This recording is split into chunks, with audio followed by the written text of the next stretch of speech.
Thank you for joining us. And let's see, who else is here? RPG Overlord, where have you been hiding? Haven't seen you in years. Jim Morris, thanks for coming on in. Fabster, thank you so much for that super chat, buddy. Hope you're doing well, and I appreciate your love and support of Spaced Out Radio. Manitoba Becky's here. She is our wheat queen. Night Gazer, good to see you. Noble Patrick, thanks for coming on in. And no, I did not get enough sleep this weekend, Vayner. Totally did not. And I blame John Hudson for that. It's his fault for keeping me up till 3 o'clock in the morning the other night. But that's okay. Let's see here. Hey, Gary Vermeer, the Dutchman, is here. Gary, you're Dutch. Just wanted to let you know you're Dutch. And thank you, Whisper, for that $5 super chat to kick off the show. Really appreciate that. We're going to get going here in 10 seconds. Digger Dog, how are you? Thank you for coming on in. And remember, Super Chat is a great way to support this show. So is hitting that subscribe button. So do it. Here we go.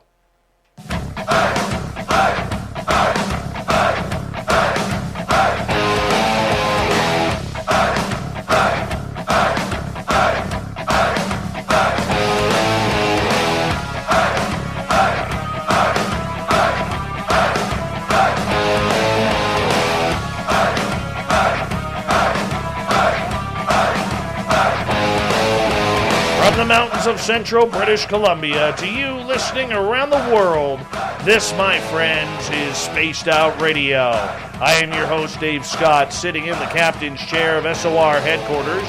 We welcome you to tonight's show on our terrestrial affiliates around North America, digitally on TalkStream Live, Revolution Radio, and KPNL. All of our archives are free. All you got to do is go to youtube.com/Spaced Out Radio. Do old Davey the favor, hit that subscribe button. You can follow us on Twitter at Spaced Out Radio and on Instagram at Spaced Out Radio Show. Our website is spacedoutradio.com, where we have a plethora of features for you, including rocking out the Bumblefoot and reading up on Captain Shirk's SOR Newswire. Tonight's show is brought to you by Chive Charities. Help make the world 10% happier by visiting Chive Charities today. You can find them on our website. If you haven't heard of Joedy Cook before, I'll tell you, you are in for a real treat. He is the founder and the man behind the North American Dogman project. If it's cryptid, Jody is going into the bush to look for it, literally. I mean, this man is a veteran. He's tough as nails, got a great mustache and hairdo. I mean, that's all you really need to scare the bejesus out of creatures like Dogman, and he does a good job. But Jody has appeared on several television shows, including Monster Quest, Sightings and Encounters, Top 10 Mysteries of the World. He has been absolutely everywhere, but his main goal in retirement is finding out what the hell is this Dogman? What's it going on? And you can report everything if you have a sighting to North American Dogman Project. Joedy Cook, my friend. It's always a pleasure to have you on Spaced Out Radio. We try and bring you on every 6-8 months because I always get requests. When are we talking Dogman? So we might as well go to one of the best. How you doing? Pretty good. How are you doing? I am fine. I can breathe tonight. The forest fire smoke seems to have gone in a different direction, which is always That's nice. Good. Yeah. But otherwise, it's been going good. How's your summer been? It's been doing pretty good. Pretty good. It's been off and on, with sightings and stuff coming in. So last year, it's better than last year. Last year with COVID, we hardly got anything because everybody was, inside and not too many people were out looking around. So things are starting to pick up. So that's good. Very cool. Jody, for people who may not be familiar with your research and who you are, how did you get started in all this cryptid hunting? Well, I did a lot of UFO research back in the 80s and early part of the 90s. And we had this, this is before cable TV and everything. Public access TV was kind of the big thing back then. And we did this live show called UFO Update Live, and it ran for about 8 years. And like you said, it was a live show. We had guests. You can call in. It was like on the first Wednesday of every month. So we would start getting a lot of reports of cryptids connected to UFO activity. So myself and George Clapperson decided to take on the cryptid stuff, and that's how I got into it. Got away a little bit from the UFO stuff and went strictly into cryptid, mostly Bigfoot at the time, because that was one of the biggest cryptids that was very connected to the UFO phenomenon. And then throughout the years, just, learning about different other cryptids reports, here in Ohio, other than Bigfoot and Dogman, we have the Levelland Frogman. We have Betsy, which is a lake monster up in Lake Superior.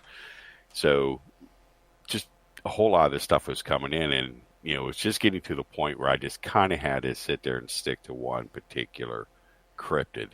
And that's how I got in mostly with the Dogman stuff. How much do you enjoy this monster hunting?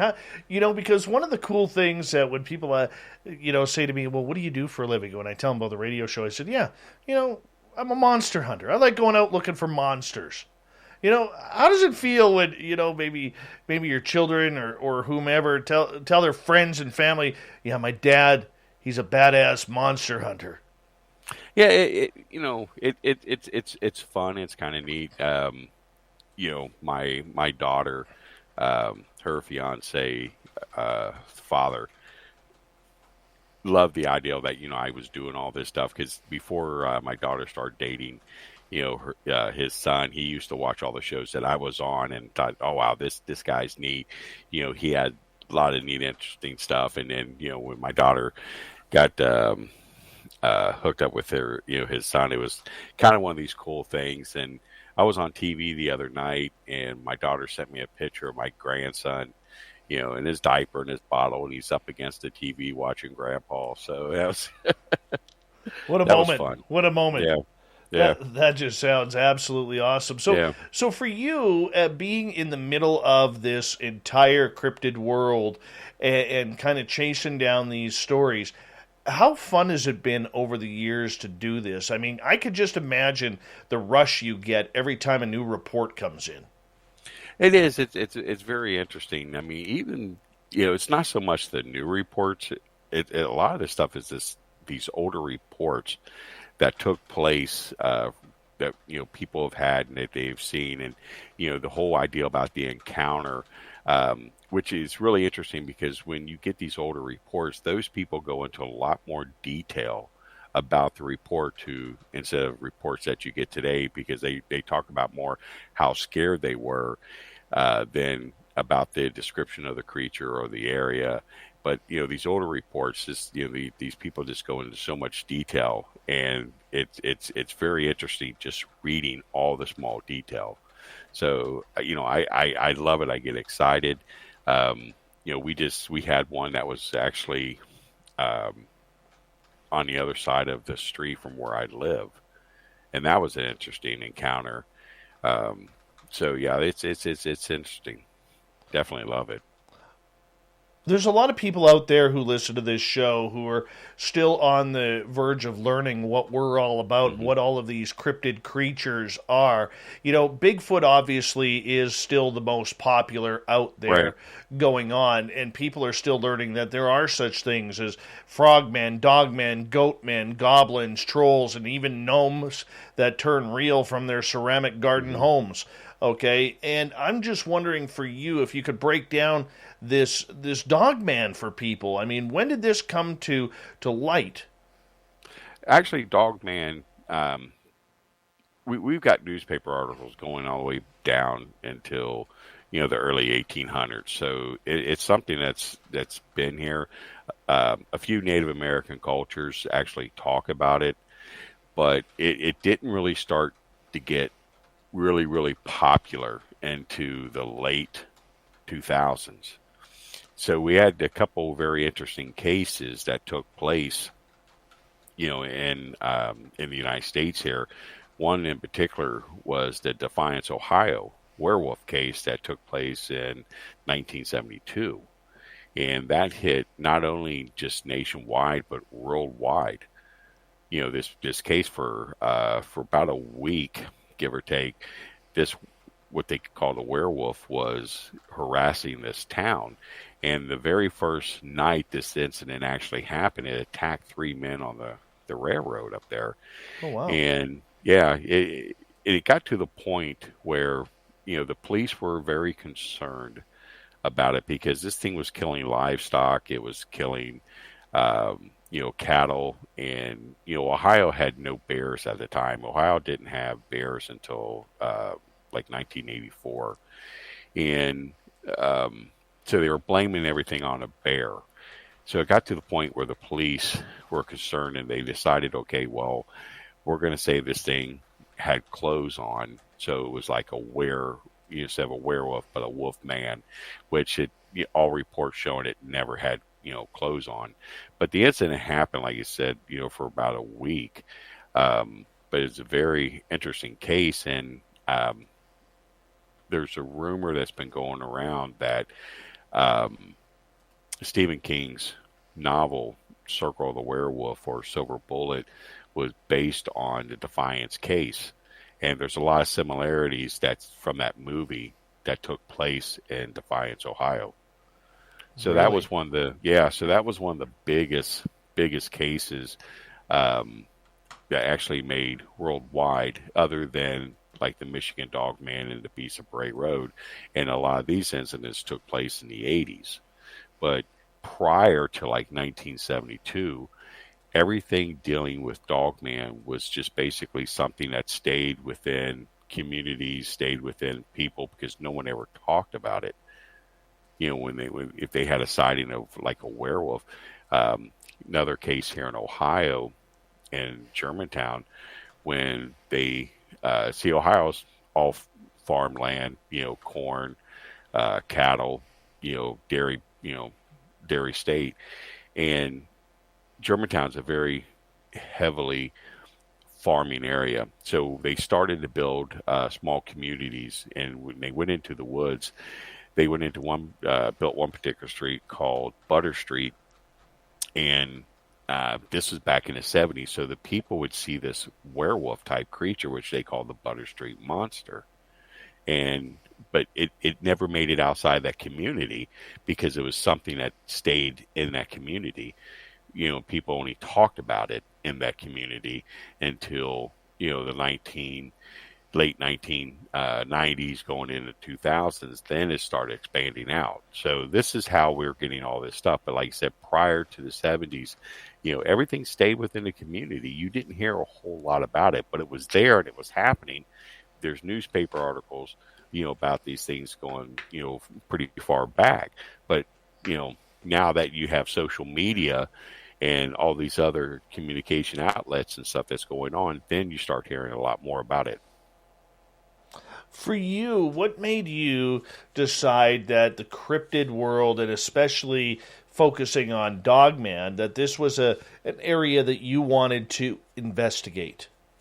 Well, I did Bigfoot research for a long time. I've written a few books on Bigfoot, and I really loved the Bigfoot stuff. I really did, but the field was getting so political. It was unbelievable. It was turning into cliques. It was turning into, the buddy system. Every type of convention or every type of outlet that was going on Bigfoot, it was always certain and the same people doing everything. So you really didn't get a chance to listen to different people who had different experiences and different evidence. It was like they only wanted you to listen to a certain group of researchers with the right last names, and that's who you need to listen to.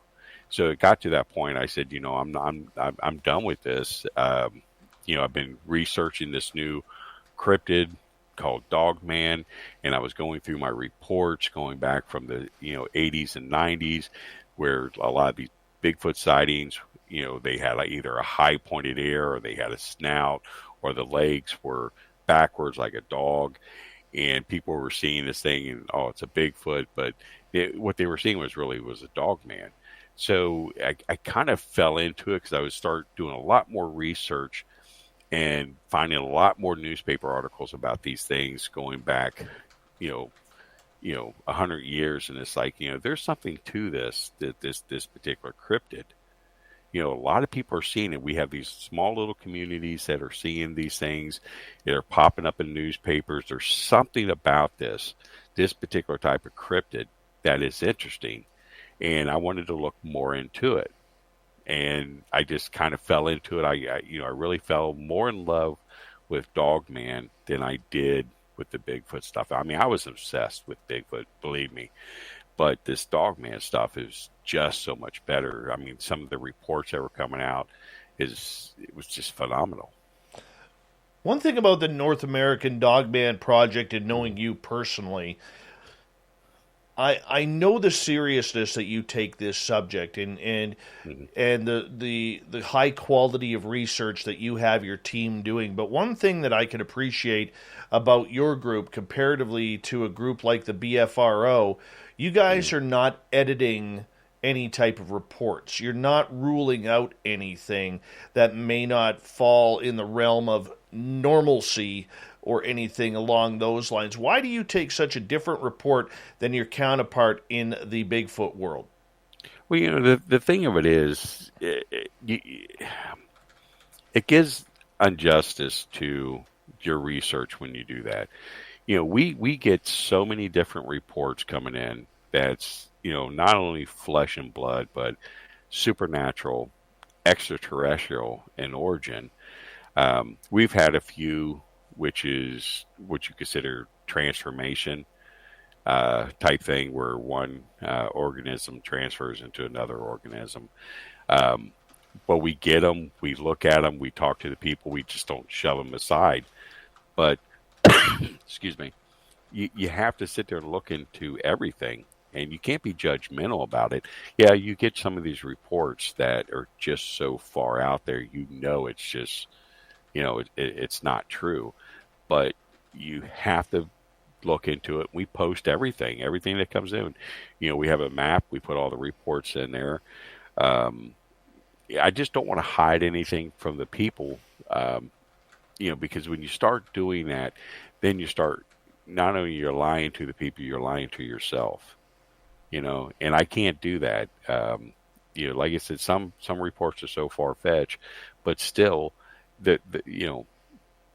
there's some truth within there, but you have some that just, I don't know, you question it. We don't put those in there. We save them, but we do still communicate with the people.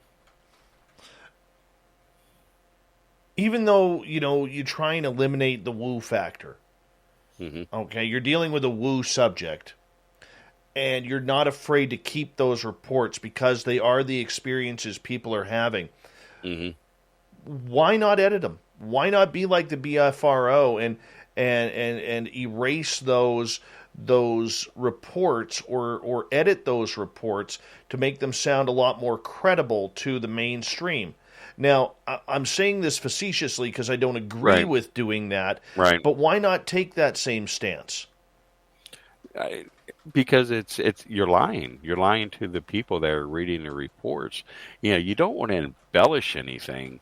It's okay to, when you post a report, it's okay to give your opinion on it.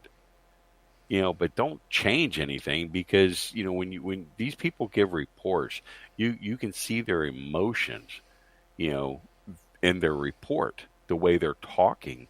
And if you take that away, you take away the meaning of the story or the meaning of the sighting.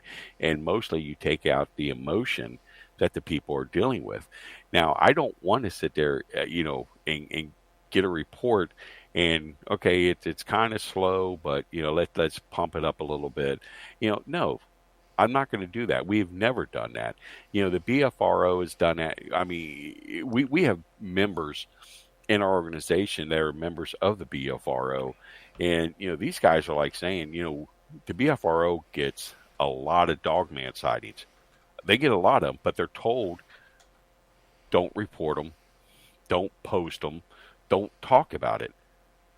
these expeditions that these guys go on where they pay all this money with the BFRO, they're reporting dogman sightings. They're seeing them. They're finding the evidence. But, the people who are running these things saying, don't talk about it. We don't want to hear it. Don't even, give it to the North American Dogman Project. Don't even tell the North American Dogman Project, about this. And, that's part of the problem. You don't make up stuff, and you surely do not edit anything that comes in. No, and I think that's the proper way to go, because you can't sit there and insult people's integrity. Right. And that's what it comes down to. And the way I look at it, okay, 99%, and I may stir up some controversy here, but frankly, I don't care. It's my show. Right. 99% of the people out there who are conducting investigations are so far off the scientific scale, it's an insult to science that they're actually using the word science in their research. Right. The thing of it is, in order to be a really good investigator, you have to be skeptic. You have to be skeptic on everything you've got there. Because if you go out believing that you're going to go find Bigfoot or Dogman or any other cryptid, you're going to find it. Because every single indication in the ground, you're going to think it's a footstep. Every broken tree or branch, Bigfoot or one of the cryptids did it. Every marking on a tree, Bigfoot or another cryptid did it. And you can't think that way. How I do things, it might sound corny, but how I do it is, if I find evidence in the field, I have to sit there and look at it as, could I present this evidence to a cryptid jury to persuade them this is what I got? Okay, and that's the way you got to do it. You have to sit there and be very cautious of what you do and how you do it. And, like I said, you got to be skeptic. Just because there's, an indention in the ground doesn't mean a cryptid did it, but you have to look at it, very well close to see what type of, track it is, especially in the snow. That's one of the biggest things, tracks are snow, because when it melts, it expands and it can go into all kinds of different, shapes. So you have to be very cautious on what you do. We got about 2 minutes to go before we got to go to break at the bottom of the hour. North American Dogman Project's Joedy Cook is here tonight on Spaced Out Radio. Jody, exactly for the public who doesn't know, how do you look for Dogman? This is what we do when we go out. If we get a report, okay, and a recent report in an area, we have, researchers who have a kit. So my particular kit, I have different hair samples from different types of wolves. Okay, North American, Arctic, and I also have urine from female wolves. So I have a lot of this stuff that I keep with me, and I'll put pheromone chips out there, and with the urine or even with the hair, to try to attract. And the reason why I use female wolf urine, because most of the urine that I get from this particular area, group of people that raise wolves, it's right at the right season where they're ready to mate. So hopefully you would try to bring one in, with these type of pheromones that you set out. So that's the way we do it. That's pretty cool, because I don't think a lot of people would actually think about that. I really don't think that they would take it. I mean, usually, you have people going out in the field, they have binoculars, they have a first aid kit, they have casting materials. We We have all that. We carry all the casting materials, trail cams, thermal imaging, stuff like that. But you also have to have, other tools with you in order to try and bring one in that you can try and capture on film. So using pheromones is probably one of the best ways to do it. Not a problem. Jody, I'm going to get you to hold on right there, because we are going to go to break here at the bottom of the hour. Joedy Cook from the North American Dogman Project I mean, this is a guy who literally goes around the forest chasing probably the scariest cryptid out there. He's ready to drop an elbow on it like Macho Man Randy Savage back in the day. Let's learn about Dogman when we come back, right after this on Spaced Out Radio.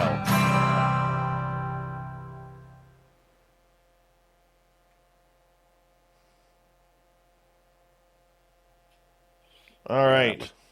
All right, I'm going to step up here and grab something. We got about 5 minutes, Joe.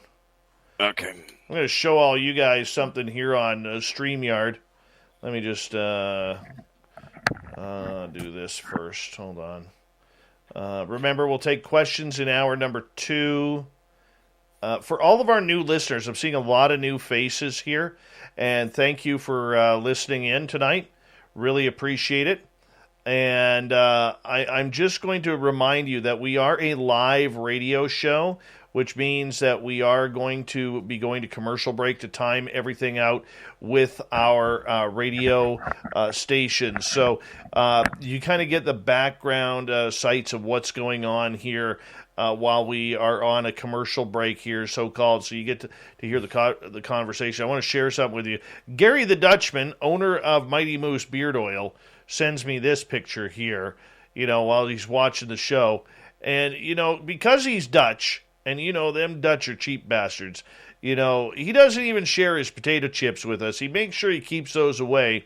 Steve Edmond, Gary the Dutchman's in Chilliwack, too, so you could probably run over there and grab some of that chips and dip while you watch us.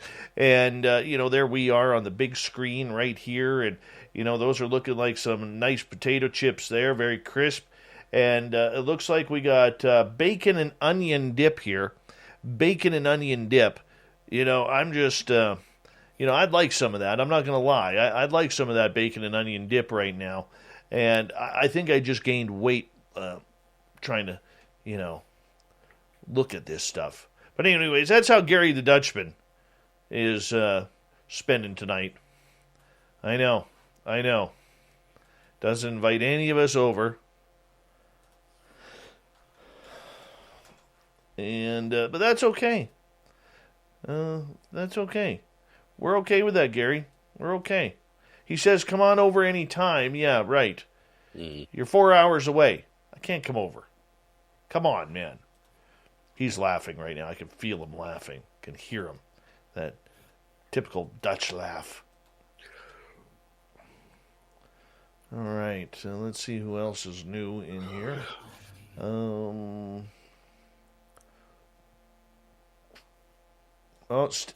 Steve Edmonds going to come over there, Gary the Dutchman.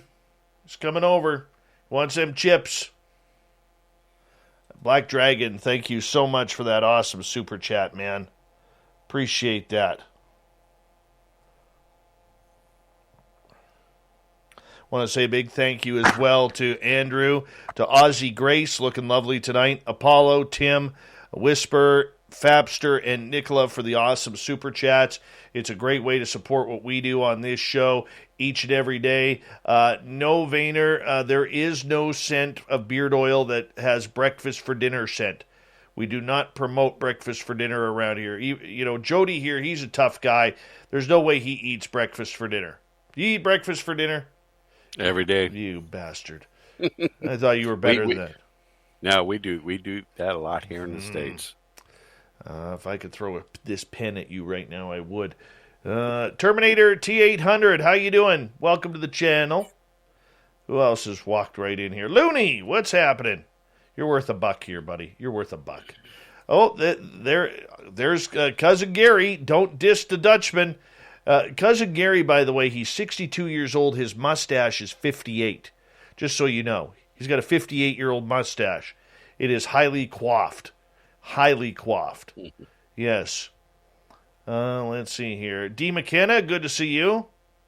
Let's see here. Gotta love Cousin Gary. He's literally my cousin. Let's see here. Hey, Clam. How you doing? Well, thank you, Gorgeous Marie, for that awesome super chat. Really do appreciate that. Thank you so much. You've been listening for like 4 years now. Over 4 years. Iron Dogger, good to see you.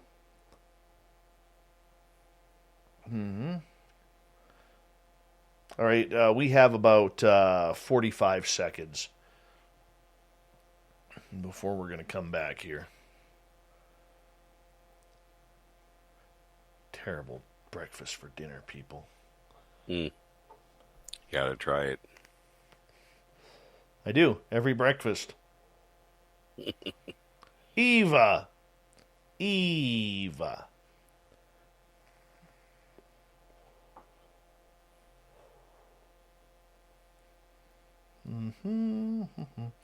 About 15 seconds here. Murray F., how you doing? And Marlena over in Spreaker, how are you? Most of our chatters are in YouTube now. But here we go, everyone, with the second half hour. Sit back, relax, get your horns up, because Bumblefoot's going to start playing right now.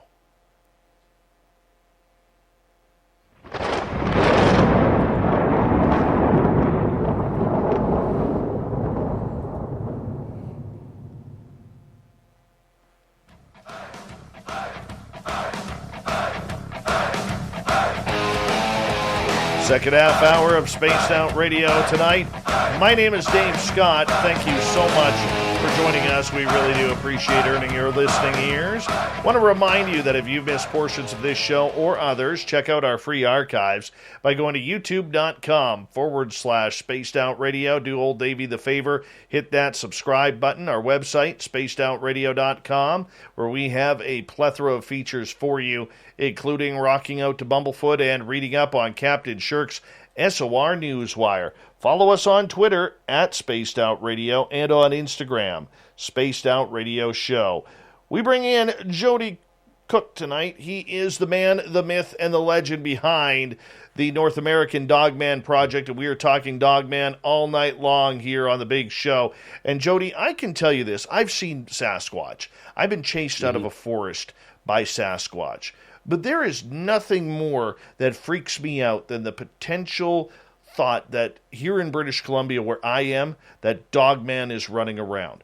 And I know people in my area who have seen Dogman. And I can tell you, this creature just seems to scare the bejesus out of many of us out there. What makes this creature so intimidating? Well, it's an apex predator. It's the thing that's in everybody's nightmare. This thing will kill you. This is the difference between Bigfoot and any other cryptid, is that it being an apex predator. This is something that's, believe it or not, it's a worldwide phenomenon. It's just not something that's happening in North America. It's happening in all different parts of the world. We've got reports going all the way to, from like India and even Africa of some type of, canine type creature.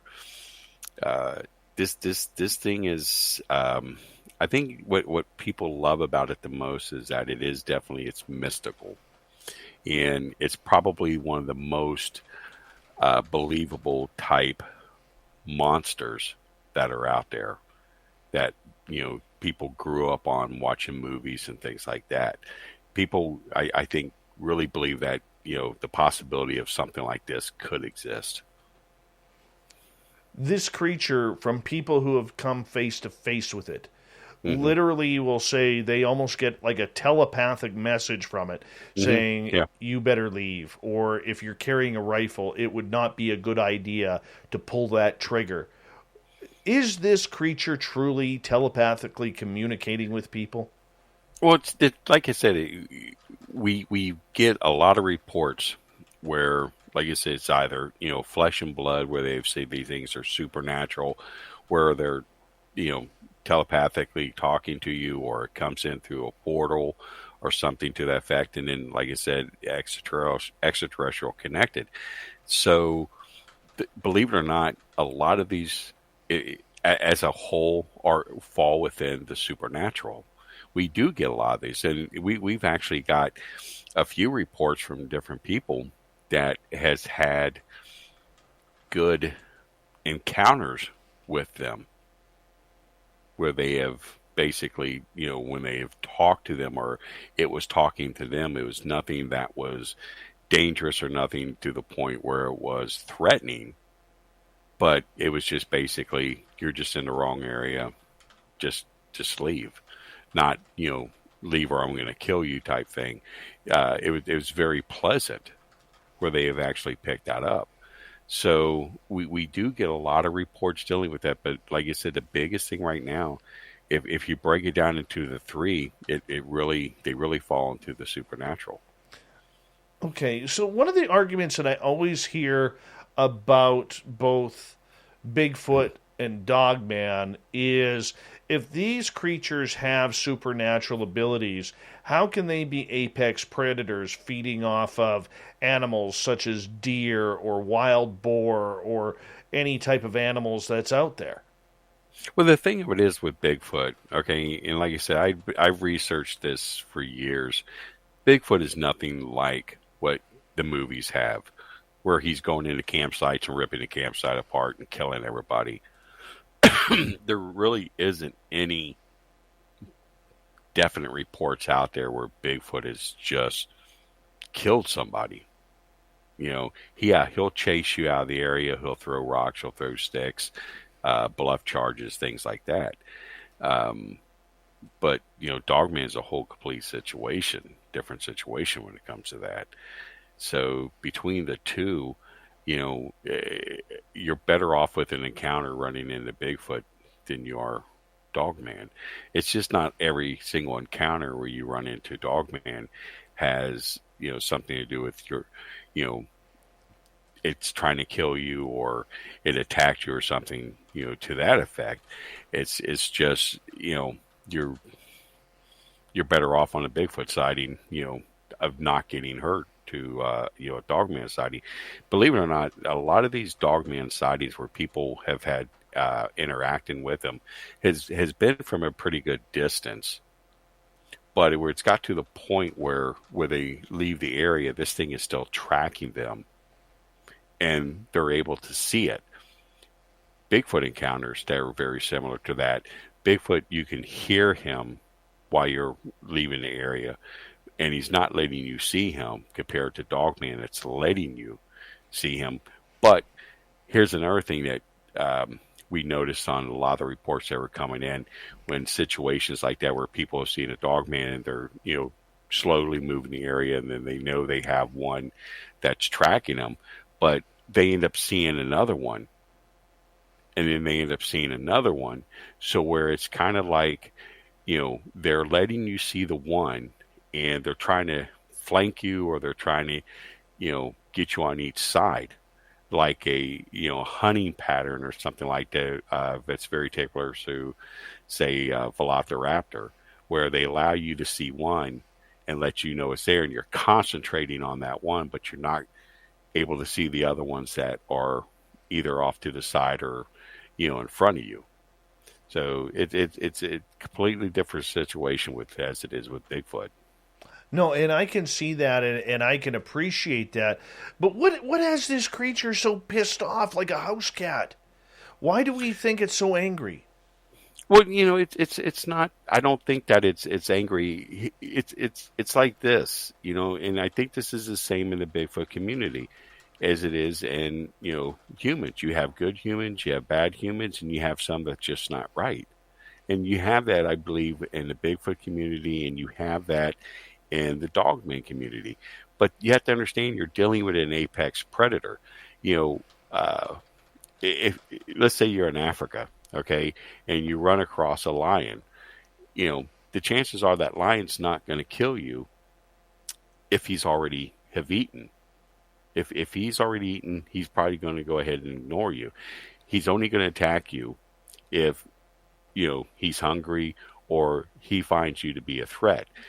Now, with Dogman, the situation is he is very territorial, and he's going to do what is necessary to let you know he's there. He's going to let you know that he's willing to attack you. He's willing to kill you, straight up front. So I'm hoping that's what the kind of answer that you're looking for. But it's just with these particular creatures, and you have to understand everything's a theory about this. Is that they're just apex predators, and that's how they are. I understand that, and I can truly appreciate that, Jody. But like going into the forest, the stories I hear from people, is that they feel absolutely terrified for no reason, and Hmm. it's like all their hackles on their body just jump up, and they're looking around trying to figure out where this creature is, what it's all about, and they haven't seen anything yet. They just know that something's around, and then all of a sudden they catch the glimpse, Hmm. and they are scared as anything. I mean, this thing just permeates fear, even if it's not even seen. We do get a lot of reports like that where people are very sensitive to feeling, and they're able to pick up it being there before it actually even shows up. Just the energy that this thing puts off, the fear that it puts off. People are picking this up. That's not unusual to get reports where, you're in a situation, you're really uneasy. You might have a particular smell that you pick up. Something in the environment's just not right. And you just get that hair standing on the back of your neck, and on your arms, and you're just trying to figure out what it is, and then you see it. I mean, it's crazy because I would see the reports like this compared to Bigfoot reports. You know, you don't get too many of that where people are just so uneasy and they feel like something's not right when it comes to Bigfoot. Because see, I think Bigfoot puts off a different vibe. He's very gentle. I believe he's very gentle. He's not out to hurt you, and he's definitely not going to let you know he's there. And you have to sit there and think, how many times have you been out in the field and you probably walked right past one? Because animals, they're able to blend into the environment. Deers and rabbits and so forth. That because of their coating. If Bigfoot wants you to know he's there, he's going to let you know you're there. Dogman, believe it or not, we get a lot of reports where people feel it way before the sighting actually happens. The only time I have been scared in the forest was probably back in 2016, and I was gathering firewood, and we went down Mm-hmm. this track. My partner and I went down this track, and my little guy was in the truck, and it was just eerie. Like we were still in the truck, and just something felt wrong. Mm-hmm. And we pulled over, saw these two trees that we wanted to take down. They were side by side, and I get out of the vehicle, and it was like that energy you could just cut like a knife. Like I've been around Right. Sasquatch. Everything has energy, and for people who have had those encounters, Jody, I'm sure you'll agree with this. You learn to recognize the difference between something that feels paranormal to something that feels like Bigfoot to something that feels Mm-hmm. like a ghost or an alien or UFOs. This felt completely different. Like Correct. I was scared. It didn't. I've been around bears. I've seen cougars. I've been very close to cougars. Okay, and this felt nothing like I'd ever felt before. And Mm-hmm. so I got out of the vehicle and I said, "Look," I said very loudly because I try to be one with nature and explain what I'm doing. And I remember saying, "Okay, look, I'm just here to take these two dead trees. These are the type of trees that cause forest fires. It's very beneficial to you if I take these trees down and get them out of here." And I said, once we get these trees down, we will leave. And all of a sudden, the energy just kind of piped on down, Mm-hmm. And we took the two trees. We continued down the road at about another 3/4 of a mile, found this other tree, got out of the vehicle. That energy was 10 times worse down the road. And my partner looks at me and she's like, "I don't want to be here. Let's get out of here. Something bad is going to happen if we stay here." And I don't know what it is to this day. I can surmise it the image that I was given in my head at that time was that it felt like a dogman. I know now, years later, that a couple of First Nations friends of mine were hunting near that area and actually had two dogmen in their scope. And they ended up leaving the area because First Nations don't want to mess with dogman or Sasquatch. Right. Right? I mean, it's only us who seem to do that. So I kind of know what that feels like. I never want to feel that again, Jody. I've had that feeling before. There's one particular area that I've been to, which is Annubis National Forest in Kentucky. And, I don't go down there that much as I used to. It's just, like I said, the energy is just so thick down there. And it's one of these forests that the Native Americans never step foot in. They always said there's something evil about this forest. And I've been there, like I said, a couple of times, and I saw something I truly believe was a dogman. And I felt that before I even seen it. And it was just like one of these places, I spent 20 years in the Army. I've been in combat, and, I was more scared and unsure being in Annubis National Forest than I was in Iraq. It was just, I had to be there. I wanted to be there, but I couldn't wait to get away from there. There's only been a few areas where I researched dogman that has been like that, and you have areas such as like Bray Road. You have areas, the Shenango Valley up in Pennsylvania that are just like that. The thickness in the area. It's just, these things put off energy. They put off fear, and you're still trying to figure out why and how are they doing this? How are they able to do this? But they're doing it. And is it supernatural that they're able to put off this type of fear and enough energy? So if you go within, that bubble, are they just telling you or making it so where you're not going any further, that it kind of pushes you out? I believe so. It's just, I don't think it's just one. I think it's just, so much of a group of them where they're able to put that energy out like that. And it's not unusual. We get stuff like this all the time talking about, similar to that. We have about 6 minutes here before we go to break here. I want to ask you, how do you search for dogman? All right, I know what to do for Bigfoot research, but how does it differ from researching Sasquatch? It really isn't any different. The thing of it is, when you go out to an area where there's activity, you look for any type of evidence showing that the creature was there. Bigfoot, people look at broken branches, some type of a stick formation or something like that.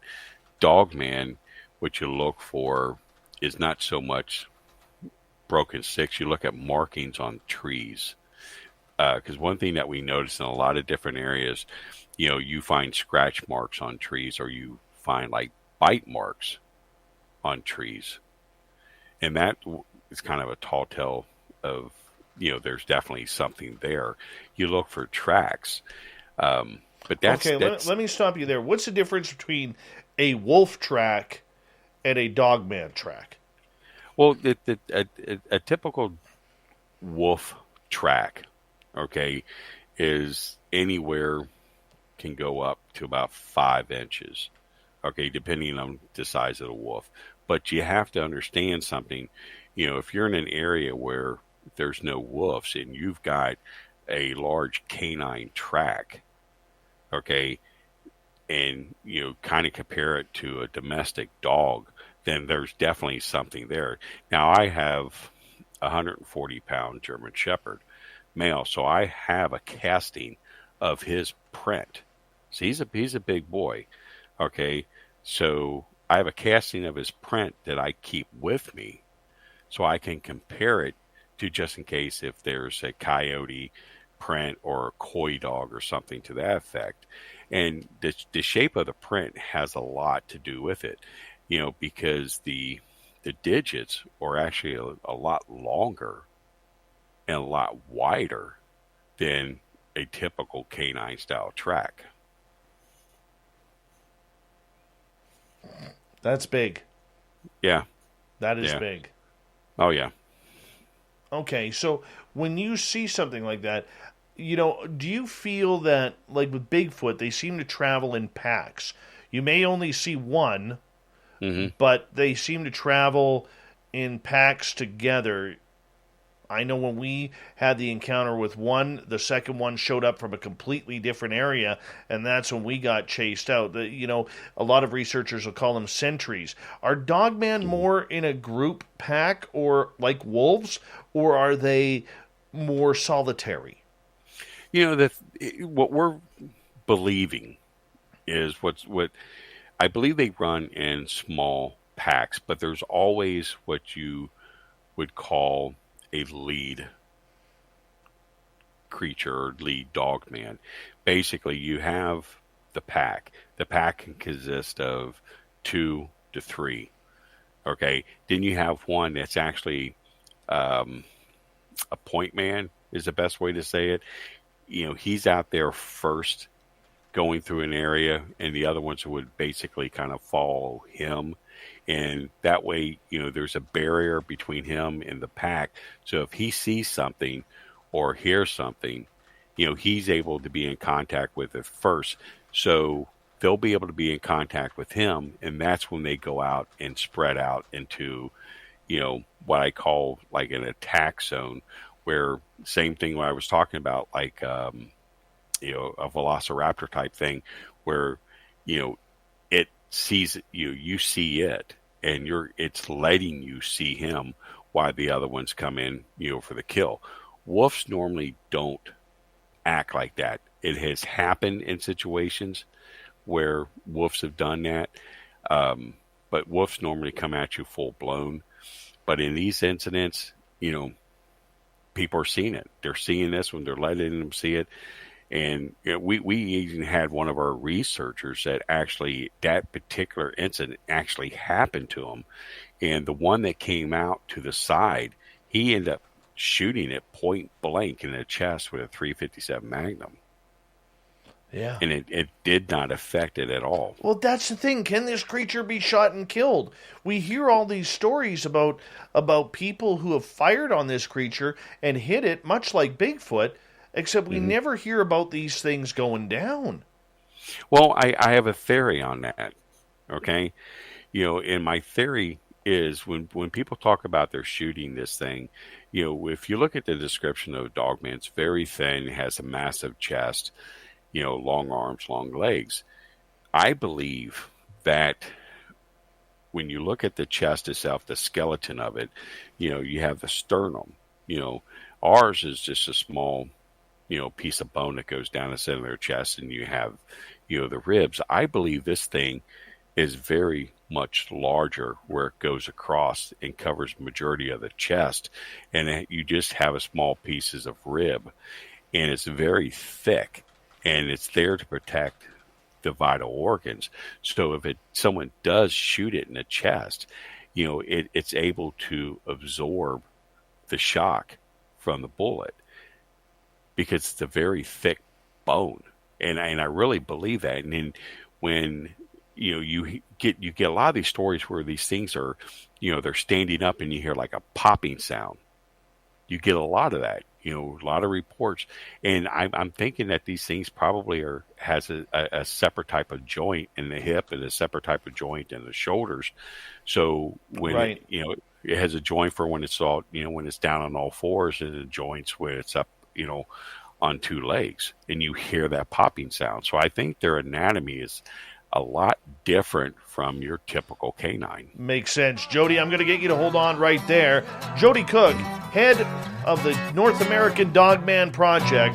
When we come back, we're going to get Jody to share some Dogman stories and reports, and we'll take your questions as well as we enter hour number 2 of Dogman Tonight on Spaced Out Radio. We'll be right back right after this.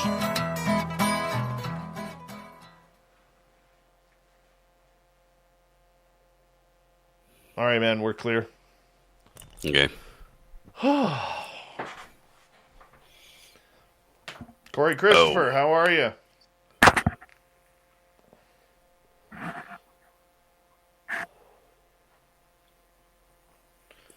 I had really spicy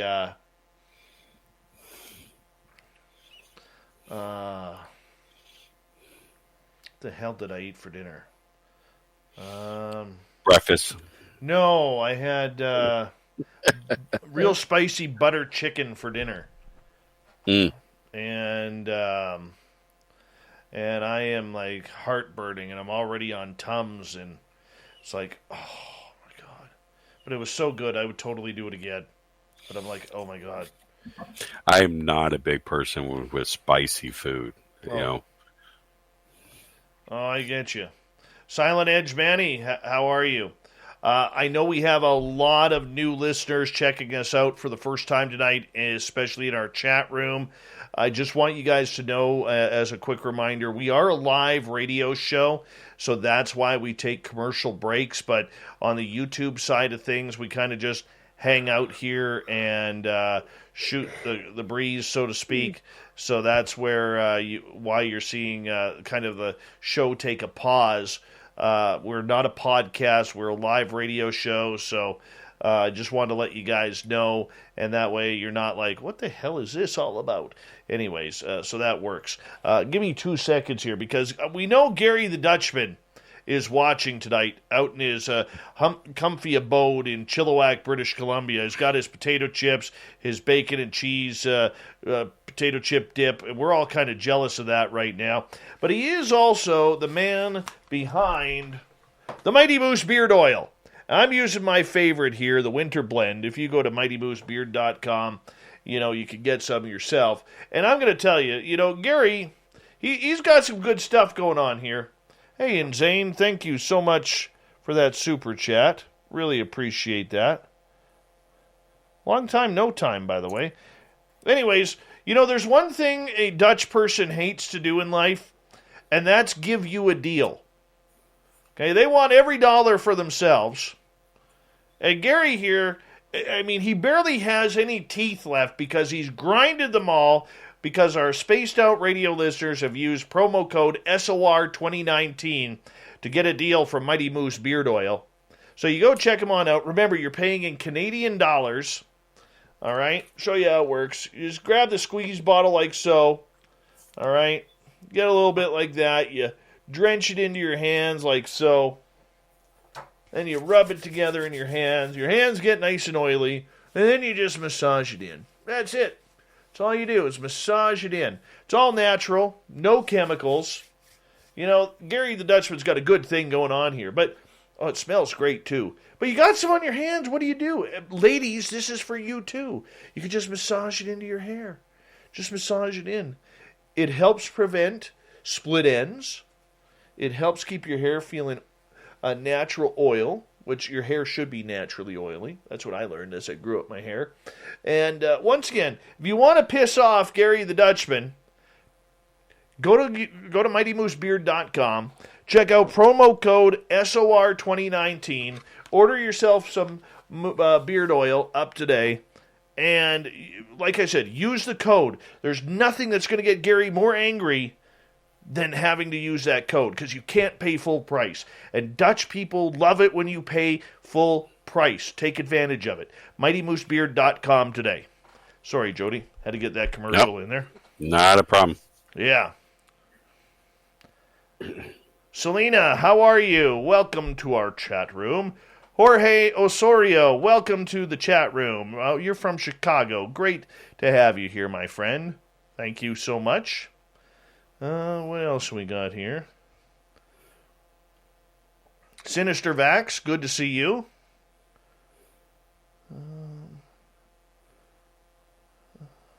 Let's see here.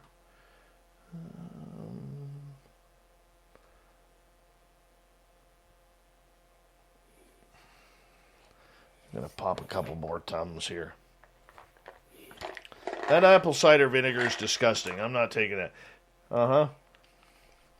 Look at Gary the Dutchman here. Thanks, Dutch. By the way, the bacon chips taste great. What a jerk.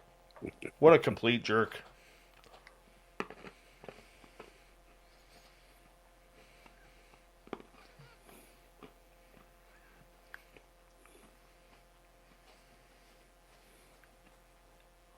My hair smells great, though. Not going to lie. Not going to lie.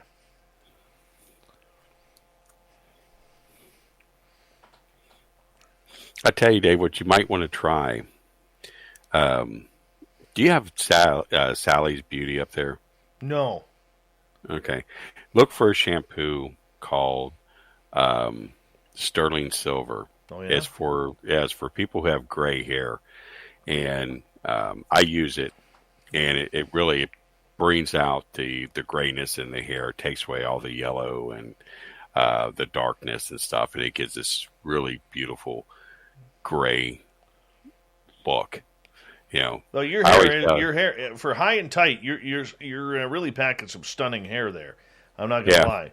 Not gonna lie. Hold on 1 second. We got like 15 seconds. Thank you to Inzane, Sunny, Marie, Black Dragon, Andrew, Grace, Apollo, Tim, Whisper, Fap, and Nicola for the amazing super chats tonight. We appreciate the love and support. Thank you to all of our new listeners who hit that subscribe button. Here we go.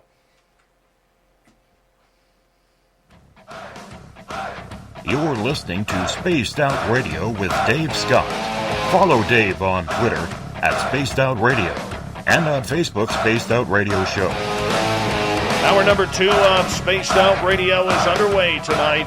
My name is Dave Scott. Thank you so much for tuning us on in. We really do appreciate earning your listening ears wherever you are on this beautiful planet we call Earth. Thank you to everyone listening in on our terrestrial affiliates around North America and digitally on TalkStream Live, Revolution Radio, and KPNL. All of our archives are free by going to youtube.com/Spaced Out Radio. Just do old Davey the favor and hit that subscribe button. The Desert Clam has set the password for tonight in the SOR Space Travelers Club. Zabaglione. Zabaglione is your password. Use it wisely, space travelers, as the Clam sets a password each and every night right here on Spaced Out Radio. Our website is spacedoutradio.com, where we have a plethora of features for you, including rocking out to Bumblefoot and reading up on Captain Shirk's SOR Newswire. Follow us on Twitter at Spaced Out Radio and on Instagram, Spaced Out Radio Show. We continue on tonight with Joedy Cook from the North American Dogman Project as we are looking into this insanely creepy creature that is called the Dogman. And before we get to a few stories here, Jody, I want to ask you, what's the biggest difference between a Dogman and a werewolf? A Dogman is a flesh and blood creature that looks very much like your typical werewolf, something from like The Howling or something from like Van Helsing. Now, Wolfman is definitely something that is what you get in movies like the 1941 Lon Chaney, where one organism transfers into another organism. The whole thing is, I kind of frown on that because, logically, physically, one organism cannot change into another one. It would basically kill you. It would destroy your whole insides. But that is the biggest difference. But when people talk about Wolfman in the same realm, is that we get reports of a creature that is very similar in appearance to a wolfman. So I have a few stories I can talk about. Sure. That we've had those particular incidents. I think it's probably the same creature, but it's just the characteristics look more like your wolfman type creature than an actually dogman, which is more canine looking. Could you share a story with us? Yeah, here in Ohio, and it's a very well known.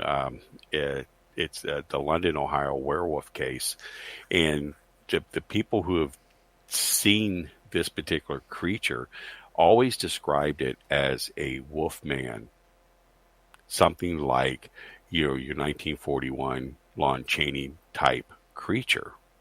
In appearance, didn't have a big snout, it had the high pointed ears, looked very human in the face, very human, body shape, but it was hair and it looked like a wolfman. There's another case in what do they call Shenango Valley werewolf, where you have your typical dogman there, but you have what they were calling the wereboy, because it was a small one that very looked like a wolfman from a 1940s movie.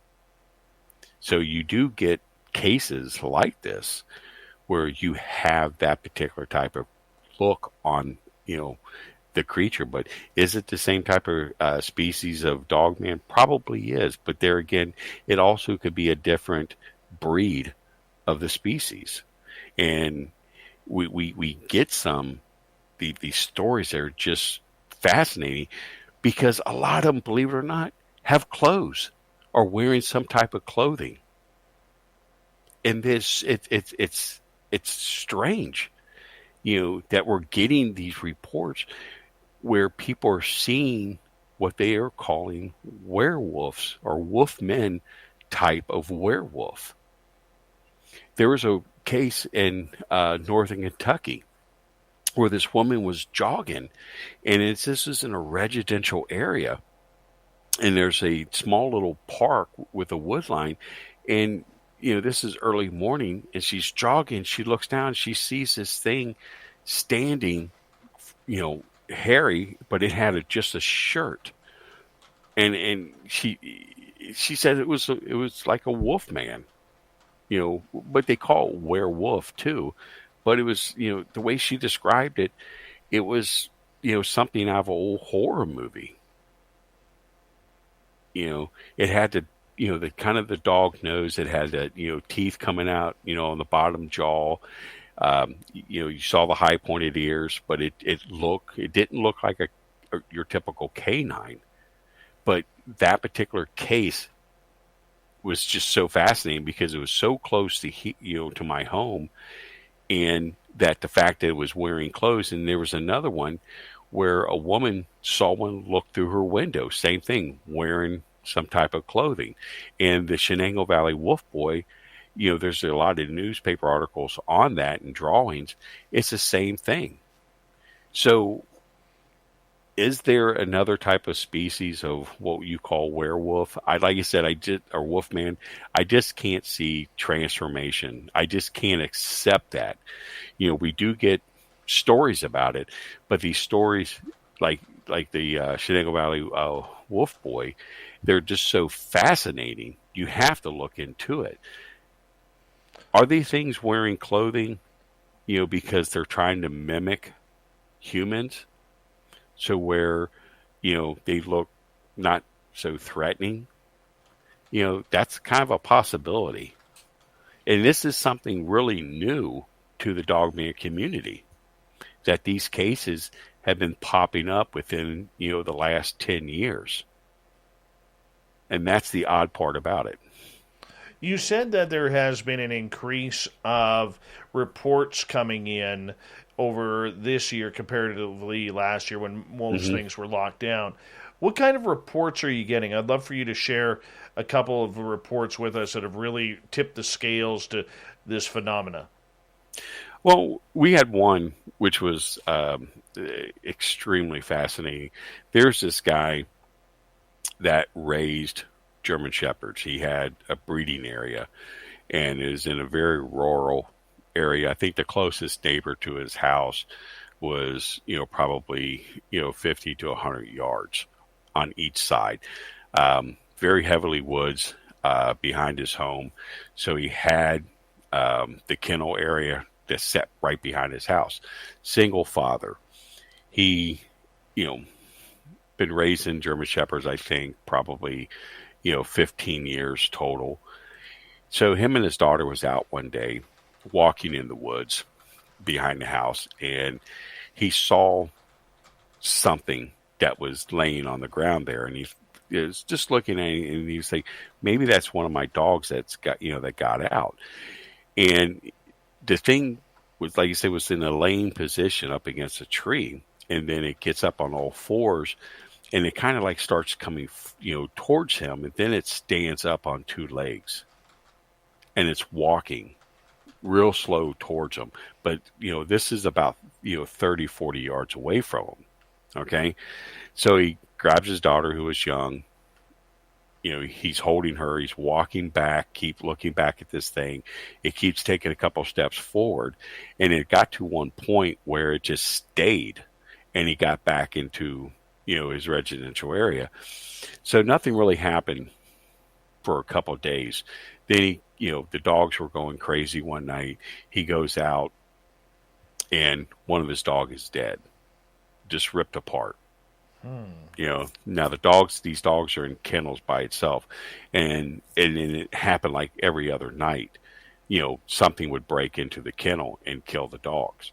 So he lost 8 out of 15 German Shepherds. That's a lot of money. Yeah. And I've got, photographs of the bodies. I've got x-rays that was from the veterinarian. I've got the veterinary report she gave us. And the veterinarian stated that, he's never seen these type of bite marks, on these dogs. And, these are German Shepherds. These are not, these dogs will fight back. In one particular video that we've got, where you walk in the back of the corral, you can see where it just tore the back off, and and when you bring it open, you see the dog laying there was still there, what it killed. And he just got to the point, he just he's losing money. He's fair for his daughter's life, his life. So he got up and left, and that particular area is still, to this day, they are still seeing these creatures up there, and people are moving. It's got to the point, I believe, there's only, in this particular area, there's only 2 residents that's still there that hasn't left. Most of the people have left. No kidding. Because of this creature. Because of this creature. Now, so obviously that would mean that the creature has been seen more than the once, because I was going to say, like where I live in a very rural area where SOR headquarters is, I mean, we get a lot of bears. There's bears all over the place. This is something that it sounds like something a hungry bear would try and do to get into some sort of chicken coop or animal coop in order to feed. Right, but the thing of it is, bears are different. Bears are nuisance animals. They let you know they're there, okay? And normally, a normal bear, and this is my opinion, that, he's not going to go and, when there's more than one dog in a corral or in an area, he's not going to try and get in and just get one dog with all these other dogs going crazy. This particular incident, what I believe is that this dog man found these dogs as a threat, somehow as a threat to them. Okay.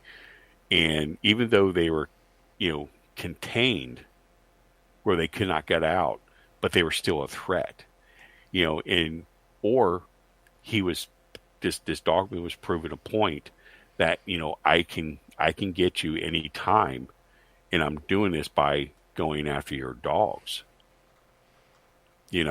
So it's a strange situation that you have this, because these things toy with people. And this goes into the next story. In Utah, we'd been doing this investigation where this another community, and I think there was 7 houses that they were pretty well sparred, but you were able to see each of the house. And the people always had like little community functions where all the neighbors would come out and have little barbecues and things like that. So this particular area, and it's not far from the Skinwalker Ranch, and they know that there was a Bigfoot in the area. Okay, so it's rural area, it's flat, but there's, in one particular area, there's a lot of woods. Okay, so they know there was a Bigfoot in the area because they've seen it across the field, but the Bigfoot never bothered any of the homes, it never bothered any of the livestock or anything, to that effect, where the people in the area were afraid of it. Okay, but it did let the people see it. So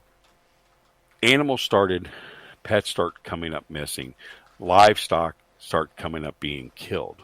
So they knew it wasn't the Bigfoot, because this Bigfoot in this area had never done it before, never bothered anything. So they start seeing this large wolf, a very large, oversized wolf. People are seeing it on all fours. People are seeing it on 2 legs. And it got to the point where the police start showing up, and the police are, looking in the area. They're not finding anything. But what they're finding is the trees all around, this one particular area. I think there's there are like 3 houses, I think, in this one particular area along the wood line. And all these trees were just scratches. I mean, just scratches all over these trees. And we have the pictures where this thing was basically marking its territory along the tree line. So one night, they hear this god-awful scream taking place. And they said, this one particular area, residents who we're talking to, a lot of the activity was happening there, but she was stating that people they're coming out of their homes, they're listening to this, they know one of them's definitely the Bigfoot, and the other one is this other type of creature, and they're in some type of fighting each other. Okay, and this lasted for about 10-15 minutes, and then it all silence. Okay, but they never ever seen the Bigfoot again. Never saw the Bigfoot anytime, even to this day. And this happened actually last year. Okay, and never saw the Bigfoot again. But this dogman stayed in the area. So this woman,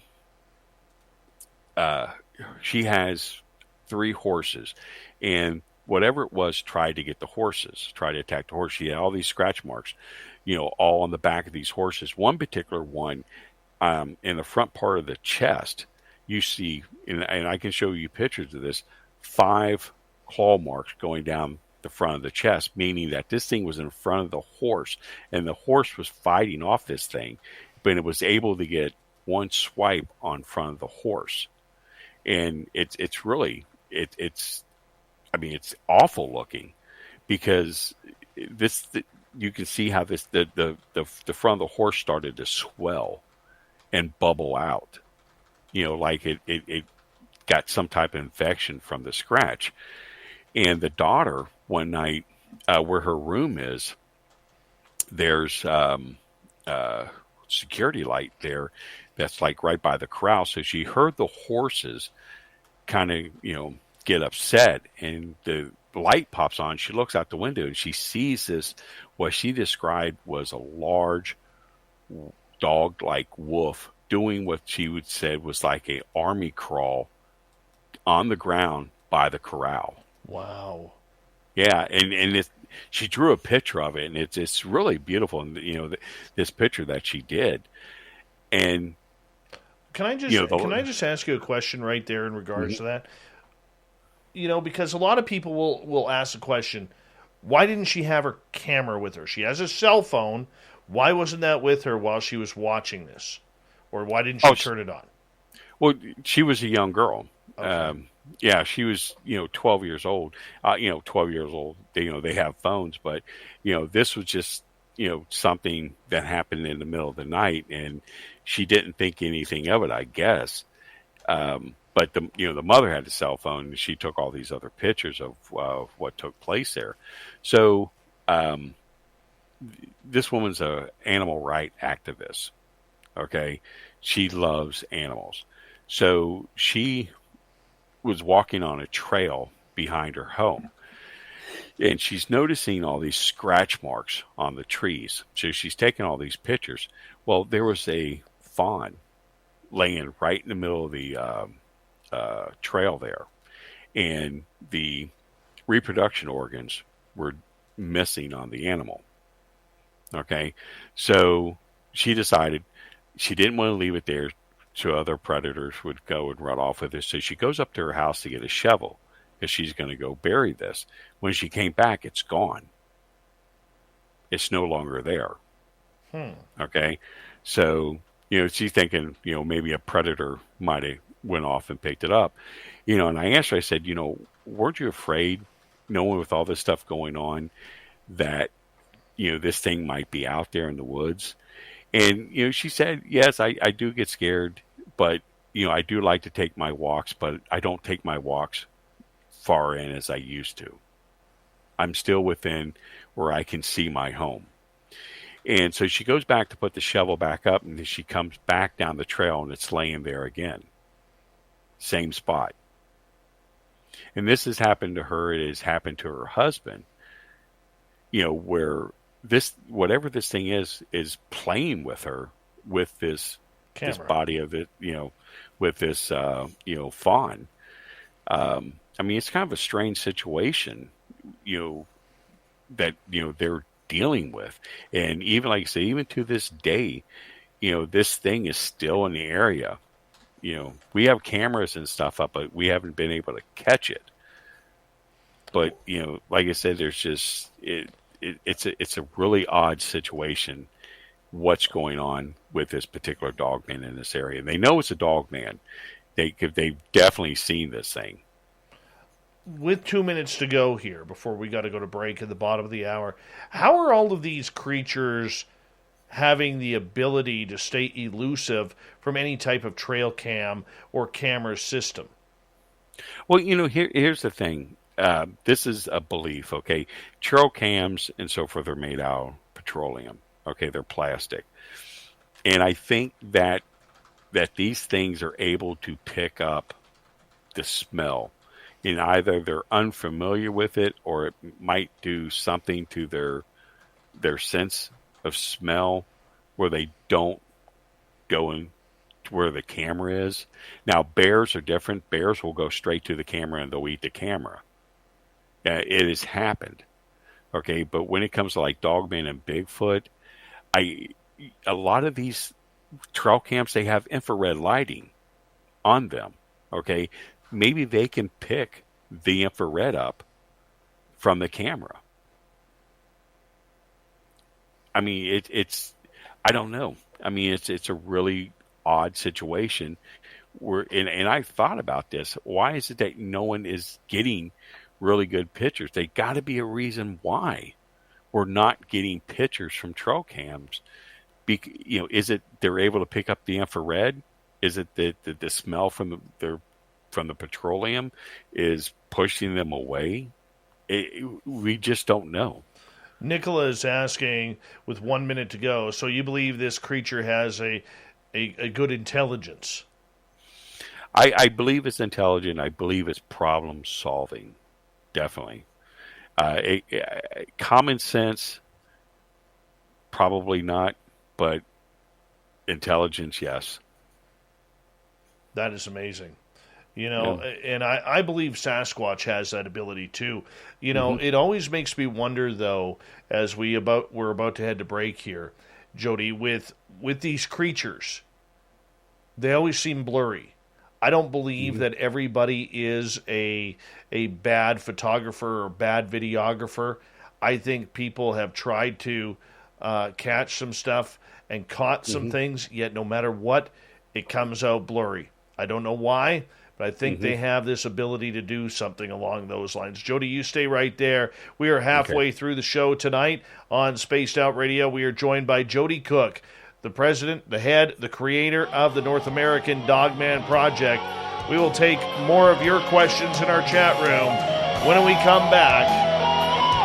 Dogman, does it make you a little bit more afraid to head into the woods? I know it does for me. We'll be back right after this.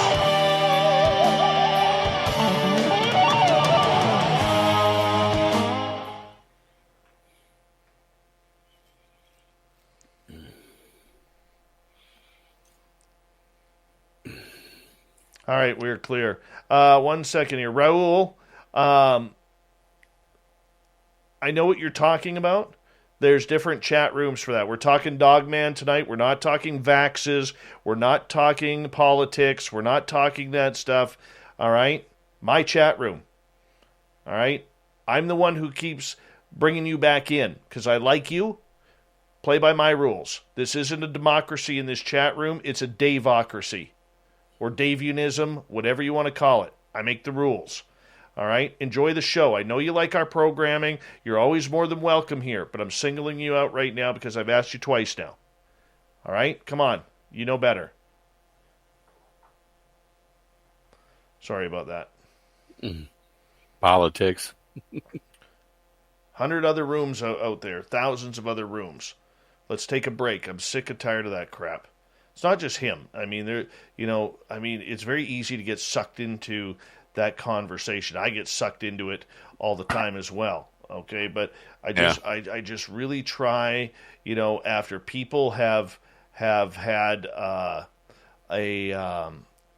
from the time they wake up until the time they listen to this show, they've been inundated with politics. They've been inundated with bad news. They've been inundated with COVID and everything. And this, I try and make this as free as possible of those conversations because people have had enough. This is their escape here. This is their escape. So. Oh yeah. Yeah.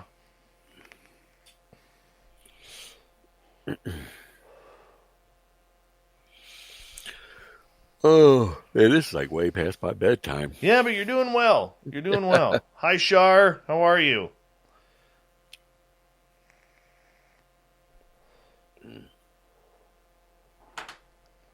Vayner, that's exactly what the North American Dogman Project does.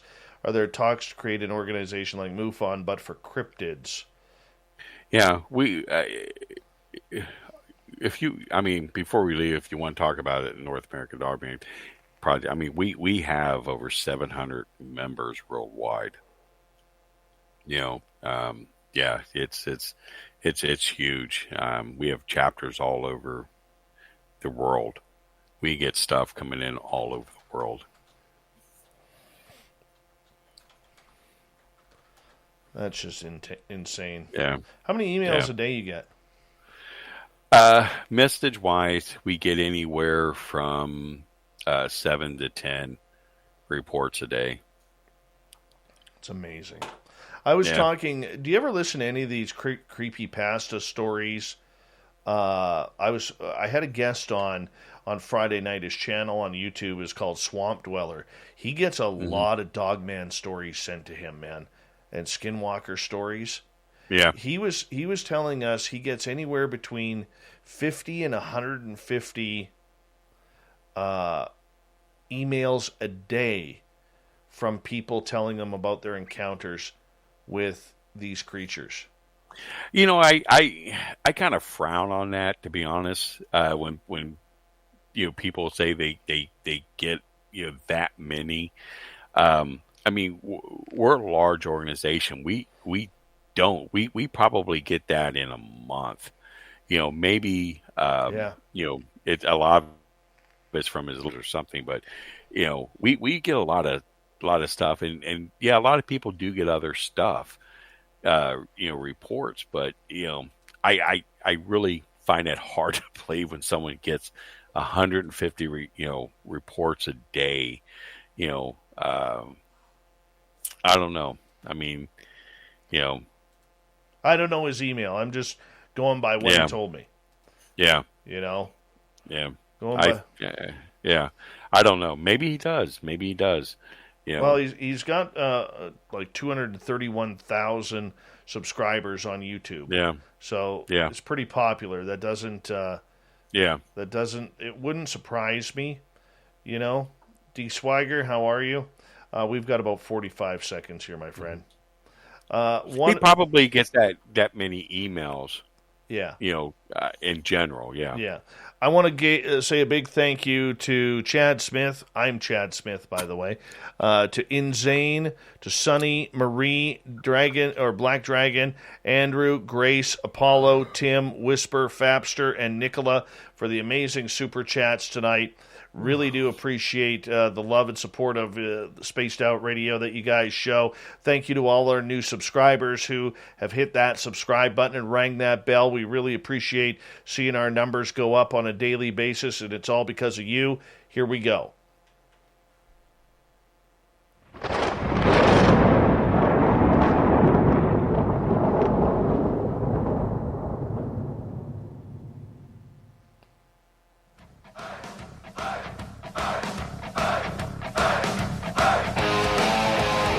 We passed the halfway point of Spaced Out Radio tonight. My name is Dave Scott. Thank you so much for taking the time to join us. We really do appreciate earning your listening ears. Want to remind you that if you missed portions of this show or others, check out our free archives by going to youtube.com/Spaced Out Radio. Just do me the favor, hit that subscribe button. Our website is spacedoutradio.com, where we have a plethora of features for you, including rocking out to Bumblefoot and reading up on Captain Shirk's SOR Newswire. Follow us on Twitter at Spaced Out Radio and on Instagram at Spaced Out Radio Show. We continue on tonight from the North American Dogman Project. We have Joedy Cook. He is the founder of this organization that is well over 700 members, and we are talking about this strange creature that is called Dogman. Now, a lot of people in the chat room earlier, Jody, were asking if there is a tie between the Dogman and any sort of Skinwalker or Windigo. What is your thoughts? Those also... the Wendigo in Native American culture, that's their devil, So, the Skinwalker is something that is also Native American, folklore. We have had reports where I believe when people, especially around in the Four Corners, Utah and so forth, where they're seeing these things, they always refer it as a Skinwalker because it has something to do or close by to the Skinwalker Ranch. I mean, even this incident that happened in Utah with that I just talked about, one of the residents there even mentioned it as a Skinwalker. Really? So yeah. It really depends. Like I said, in the Four Corners area, a lot of times these dogmen are considered skinwalkers because it's so embedded in the culture there, not just the Native American culture, but even, the European culture, white people and so forth in that particular area.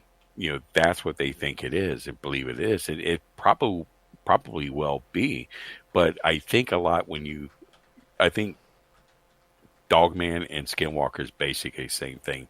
The indigo, or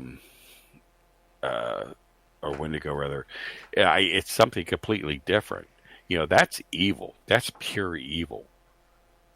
And it's something like I said, a devil, or it's able to possess a body of a person and make them do horrible things.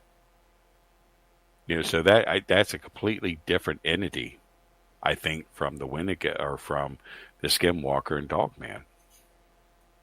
Yeah, see, The other thing, too, that I've learned about the Skinwalker and Windigos is they have this innate ability to be able to mimic voices that you know and to try and lure you into areas, forests, situations that you cannot control. And Well, do we see that with the Dogman as well?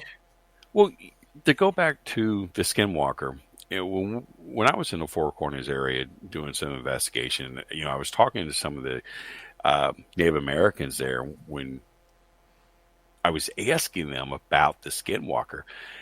I was figured they're going to tell me, well, this is, a person that's able to change into a wolf or able to change into a deer or something to that effect.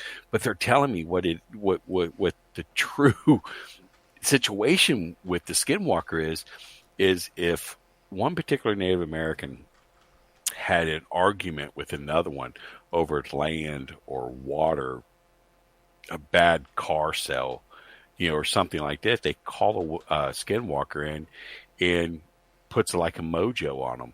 And one even said to me, if I want this person dead, that Skinwalker will do it.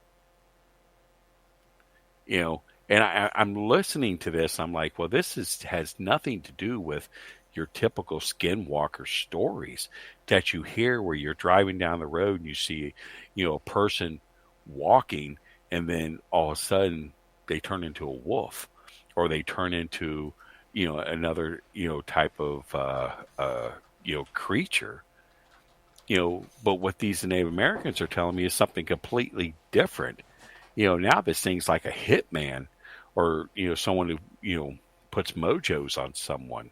This is who you call, so has the whole thing of, the Skinwalker changed because of modern day compared to, ancient history, of Native American culture. It just completely blew my mind when this, Native Americans were, when they were telling me about this. So, and that's where I believe that, your typical Dogman and your typical Skinwalker who's in the shape of a wolf or a Dogman is probably the same thing. See, that stuff is just scary, man. Mm-hmm. Do you think there is a correlation between the areas that they are, I'm going to use the term haunting here, Jody? Is there a correlation between the areas where, say, maybe in drier climates we have more Wendigo sightings? Actually, Wendigos seem to be more up north, but more Skinwalker sightings in the drier desert areas. In the more forested areas, we have Dogman, and in the higher north, where it's a little bit colder and drearier and darker, that's where we get into the Wendigos. Do you think there's a correlation between that? Yes, I mean, actually, I even thought about that, and I actually was doing some research on that, and you're specifically right on what you said. It's how these particular areas, a much darker, colder areas, you have a lot of Wendigo activity taking place, and even in dry areas and desert, out west, you have a lot of that also, but when it comes to Skinwalker, it's like very much into wooded areas, plains areas, and also goes into some of these other areas, the Badlands, cold areas, dark areas. When I say dark areas, I'm talking like farther north, going into northern Canada, going into Alaska, where you have periods where 3 to 4 months, 6 months, it's dark. And I thought about that, and that's correct how you said that. And that's the same thing I came up with. It's very interesting indeed, because I know someone close to our team, Amber Beckerud. She has actually seen a Wendigo running. And it started on two legs, and then it went down to all fours, and this thing was almost going at 100 kilometers an hour, chasing them through a field. And it is it is very, very interesting how these creatures all seem to tie together. And would you include Sasquatch in that, or do you think Sasquatch is its own type of creature with no ties? I think, Bigfoot is its own entity. And give you an example of Skinwalker or something to that effect. I filmed back in October for a television show on Dogman, and we went to this one particular area, and they told me to meet them there, the film crew there at a certain time. So I got there, and they were caught up on another section. They were shooting in a different location, and so I had to sit there for a couple hours. I'm in the woods, deep in the woods. So I decided, I'm going to, take a little look around the woods. I had my camera with me, and I'm going in the woods there. And there's a trail that goes all through this woods, but I stayed in the wooded area. But the trail was still close enough for me to get to, and I heard a grunt, like a growl, and then all of a sudden this huge stick just flies in front of me. So I look off to my right, and about maybe 30 yards off, I see something dark just hit the ground. So I take my camera, and I'm taking pictures. But in the pictures, because this thing is looking at me, but in the pictures, the shape of the head changes. So I have like 3 different pictures where it's 3 different type of images. One is definitely human, where it's looking right between these 2 branches, and you see the eyes, and the eye shine shows up. And in one picture, it has a snout. And in the second picture, it kind of like, it's really hard to tell, but it's different. And a lot of people who I showed this picture to believes that, this is some type of shape-shifting, could have been, a skinwalker that I ran into, or some other type of entity. But the pictures, you can see where it just, there was not 3 of them there, because it was all in the same area. But, the entity changed to 3 different entities in the picture. It was really odd. Okay. So I do believe that the skinwalker, does exist. One of the best questions, and we've had it a couple of times tonight, and I've thought this as well, because I'm going to tell you right now, this is a pay-per-view heavyweight matchup that I want to pay for. I would pay the $100 for pay-per-view to watch this happen. Has anybody ever recorded or witnessed a Dogman and Bigfoot scrapping it out? I want to see this one, Jody. This is the pay-per-view of the century. I would love to see it too, and I would probably put my money on Dogman to the fact that it has claws, it has teeth, those are its weapons. Bigfoot has the strength. Okay, it'd be a long 15-round fight, believe me. But I think Dogman would come over ahead on that. But we actually had like one report where someone saw it happen, but he didn't stick around to see how it turned out. But he did say that, he did see the Bigfoot, he did see the Dogman. It didn't see him. They were just screaming at each other, throwing stuff, and it just got to the point they got to a fight. He just didn't want to stick around. So I only had one report like that, other than the one that happened in Utah, but no one's seen it, but they heard it. But I truly believe that, a Dogman by itself may not be able to do it, but I think, more than one, they could definitely take down a Bigfoot. I'm disagreeing, man. I'm disagreeing. I think if Bigfoot gets his big burly arms around it, rips its shirt off like Hulkamania and just grabs a hold of it, I think it snaps his back, puts him in a camel clutch, and makes him humble Yeah. like the old Iron Sheik, man. Right. Funny you mention that. I was talking with a veterinarian that worked for the Department of Agriculture, which was who's attached with the U.S. Forestry Service, and she was telling me that they were finding bears that were dug up out of hibernation, and their backs were snapped. Not just grizzly bears, but black bears, and this was something that was happening, across the country. In this one particular, I can't say across the country, it was actually in like one particular region of the country where it was happening, and they couldn't figure out what was doing this. What was big enough to take 1,000-pound grizzly and snap its back and kill it. Literally dig it out of its hibernation. And this was happening for like a year. It only happened just the one time.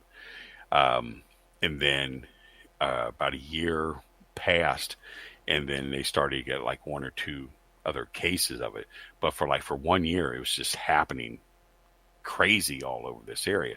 So I don't think Bigfoot would have done that, because I don't think Bigfoot would have, I can't see Bigfoot going up, digging bears up out of hibernation and killing them. I can see Dogman doing this. And I asked her, do you think that, Bigfoot's doing this? And they're saying no, they don't believe that Bigfoot would be doing this, because this is not typical of behavior of a Bigfoot. Because if it was, they would have been seeing this years ago. But they just don't know what's doing. Is there a different cryptid out there that we don't know about that's doing this? Only other explanation, it would have to be a Dogman.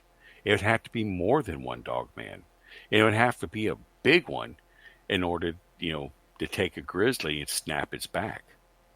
But, it's crazy. Yeah, I can see where that would be, one of those mysteries that we're all trying to figure out, and why it's happening, how it's happening, where is it coming from. Now, do you think that, and I don't really believe this is the case, but I'm going to throw it out there anyways. Do you think that a creature like Dogman, or what many people, if you go back in history, call Anubis, is something that may not be from here and could be from another planetary system dropped here by aliens? Well, we get reports of a Anubis style creature where people have seen a dog-headed man where it's wearing some type of describe it as like a pharaoh's type garment, or some type of skirt is the best way to describe it. No shirt. People have seen these things. I even spoke with a Canadian soldier that seen one in Afghanistan, where this thing, he described it, and his whole unit described this thing as Anubis.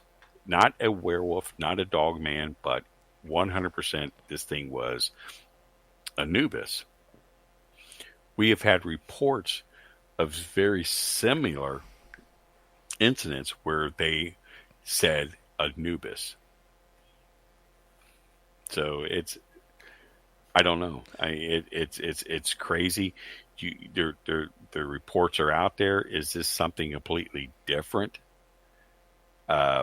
Being some type of extraterrestrial, or being from another dimension, but you also have to look, you've heard of the hollow earth theory, okay, where, there's another world inside of ours. And are these cryptids like Mothman, Bigfoot, Dogman, Loveland Frogman type creatures, are these they live in this hollow earth, and they're able to come up. I don't know. But it has some type of significance that it's just not from this realm or this universe that we live in. I can see that. I can totally see that in what you're saying. Now, a few years ago when we had you on this show, you actually got a couple of email reports from American soldiers who had run into these creatures in both Afghanistan and down in Brazil. Now, the one that happened in Afghanistan, I mean, that one was pretty freaky, where the unit was going on patrol. Could you tell us that story again? Yeah, there was a unit in Afghanistan that came up missing, and they sent another unit out looking for them, but the unit didn't actually come up missing.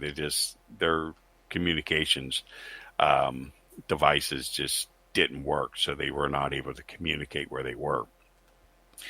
They eventually did get a hold of the unit, but in the process, they were in Kandahar Valley, and they were in a mountain area. And so the unit kind of broke off to go search. And this one particular soldier was with another troop, and they were on the hillside there, and he heard something. So he said, I'm going to go up and check this out, cover my six. So he climbs up, and he gets to the ledge, and he's like looking over, and he sees these two werewolves wearing like a body armor. The best way he could describe it, he said it was like something out of Halo. They didn't have a helmet on, they didn't have any gloves, and they didn't have any boots, but he was able to see the bottom of or the feet were more like a dog's, and it killed one of the insurgents, and there were two other ones that were there that were dead. And he's looking at these things, and he said they were, probably about 7-8 feet. And they started to like sniff the air, like they picked up his scent. And the other one, they were kind of standing close, and he said he took like the back of his hand and kind of patted the back of the hand of the other one, like, we got to go. And so they moved off, and there was, some rocks and bush there, and it kind of went behind them, and it was like a blue flash that took place. He said it was some of the weirdest things that he saw, because they were just wearing some type of like body armor, like they were like some type of alien. And the other case that you're talking about took place down in Honduras, where this guy I was talking to, he was former special forces, but he is now with a contract with the U.S. government, when basically what he does was go out, they recover down UFOs. And he talked about an alien species that the United States got in contact with in the early part of the 70s, and it was a canine type species that was very predatorial. They didn't know much about them. They had very limited contact with them, but they were getting reports of them. So they end up getting a downed craft, okay? And it had survivors. But he said these things were so dangerous, they wouldn't keep them in the United States. They kept them in a military facility in South America. And these things were extremely intelligent, but they were able to take over the facility and get out. And their job was to go down and eliminate the situation, because they were killing people in one of the local villages, and they couldn't let these things get out into residential areas and so forth, and get on film or something, with the news. But he also described these things of wearing a type of body armor, but he also described them. He said they were like a wolf. They were very canine. They had head like a wolf. If you looked at the face, that was what you saw, was a canine, but it was a very intelligent species of alien. So the dogmen we have today are these things. I think it's something totally different. Could they be offsprings of these alleged alien type dogmen? They very well could be. That is just freaky to think, and I gotta say, I'm curious to see what is going to happen here. As we got you for another 30 minutes here on Spaced Out Radio, Joedy Cook from the North American Dogman Project has been sharing us information of Dogman, Anubis, werewolves, all night long. We got them. We'll ask some of your questions from our audience next when we return. And of course, all you got to do is go to Google or Facebook, type in North American Dogman Project, and you can see the information right there. Or if you have a report, file your own. Joedy Cook continues. Then we got Stetson John and the UFO report, the news, and the thought of the day in hour 3 next.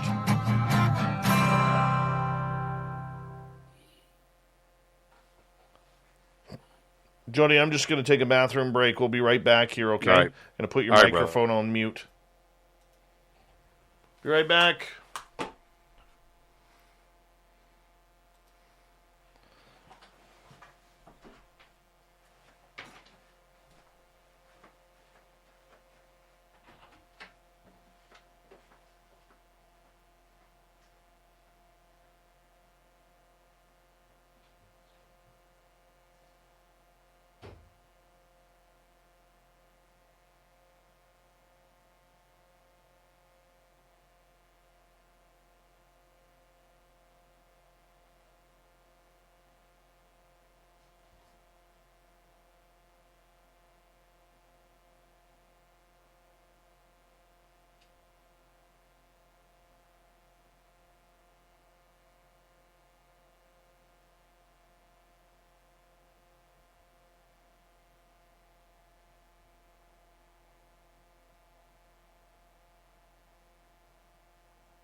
All right, Jody, I'll just turn you back on here. Give me 2 seconds.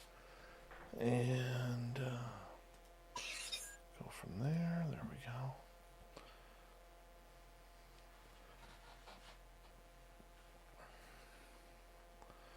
All right. So when we get to the next commercial break, just stick with me through the commercial break. I'll say a proper good night to you when we go there. And, well, maybe I should turn my mute on. There we go. So just stick with me right through the break, and I'll say a proper good night to you when we come back. Okay. And go from there. We got about 1 minute here. There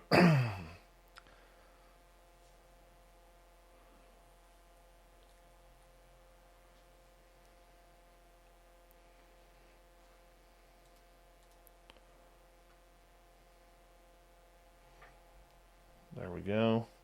And I want to say a big thank you to Chad, Inzane, Sunny, Marie, Black Dragon, Andrew, Grace, Apollo, Tim, Whisper, Fap, and Nicola for the amazing super chats tonight.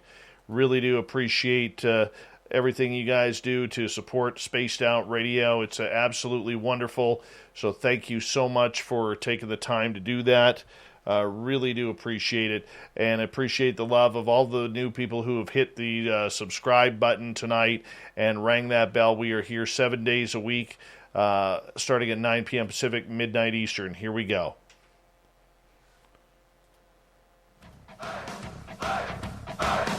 Would you like to connect with us? Head to spacedoutradio.com for all your latest show info. Now, back to Dave Scott and SOR. Third and final hour of Spaced Out Radio is now underway. My name is Dave Scott. Thank you so much for taking the time to join us. We really do appreciate earning your listening ears wherever you are on this beautiful planet we call Earth. Want to say hello to everyone listening in on our terrestrial affiliates around North America and digitally on TalkStream Live, Revolution Radio, and KPNL. All of our archives are free by going to youtube.com/Spaced Out Radio. Just do old Davey the favor, hit that subscribe button. The Desert Clam is set the password for tonight in the SOR Space Travelers Club. Zabaglione. Zabaglione is your password. Use it wisely, space travelers, as the Clam sets the password each and every night right here on Spaced Out Radio. Our website is spacedoutradio.com, where we have a plethora of features for you, including rocking out to Bumblefoot and reading up on Captain Shirk's SOR Newswire. Follow us on Twitter at Spaced Out Radio and on Instagram, Spaced Out Radio Show. For the final time tonight, we introduce Joedy Cook. He is from the North American Dogman Project. He is the founder and creator of that organization, over 700 members strong, looking for the elusive Dogman creature. And, of course, you can find him all over social media and on Google. Jody, welcome back. Thank you. Happy to be here. All right. Before we get to some audience questions here, right before the break, we were talking about the fact that this Anubis-type creature has been spotted by military members in war zones. How come we're not seeing these military-type Anubis creatures, say, in North America? We have had a few reports where people have seen a Anubis-type dogman.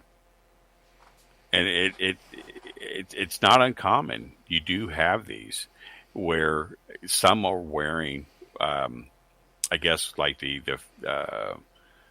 pharaoh's type hat, that Anubis has, and then some where he's not having any type of headgear on, but the characteristics is very much like Anubis and not like a typical dogman. And in these particular cases, they communicate telepathically with the people. No kidding. Yeah, we've had a few of them that were like that. In one particular case, that when I talked about like the blue light that happened in Afghanistan, one particular case, the blue light, this blue flash happened, and the entity was there. and the entity was, talking to the person telepathically. Nothing out of the ordinary, but just asking simple questions about where I'm at, what is the year, what is your name, things to that effect. And it was a very calm situation with this individual. They did not feel fair. They felt very calm in the presence of this entity. So, is this something that's very extraterrestrial? It could be, but I think it's something more interdimensional. Same thing you have with Bigfoot reports. You have a lot of, interdimensional sightings that are taking place where people see these things basically walk out of some type of, I can't think of the right word, but just out of thin air in some cases.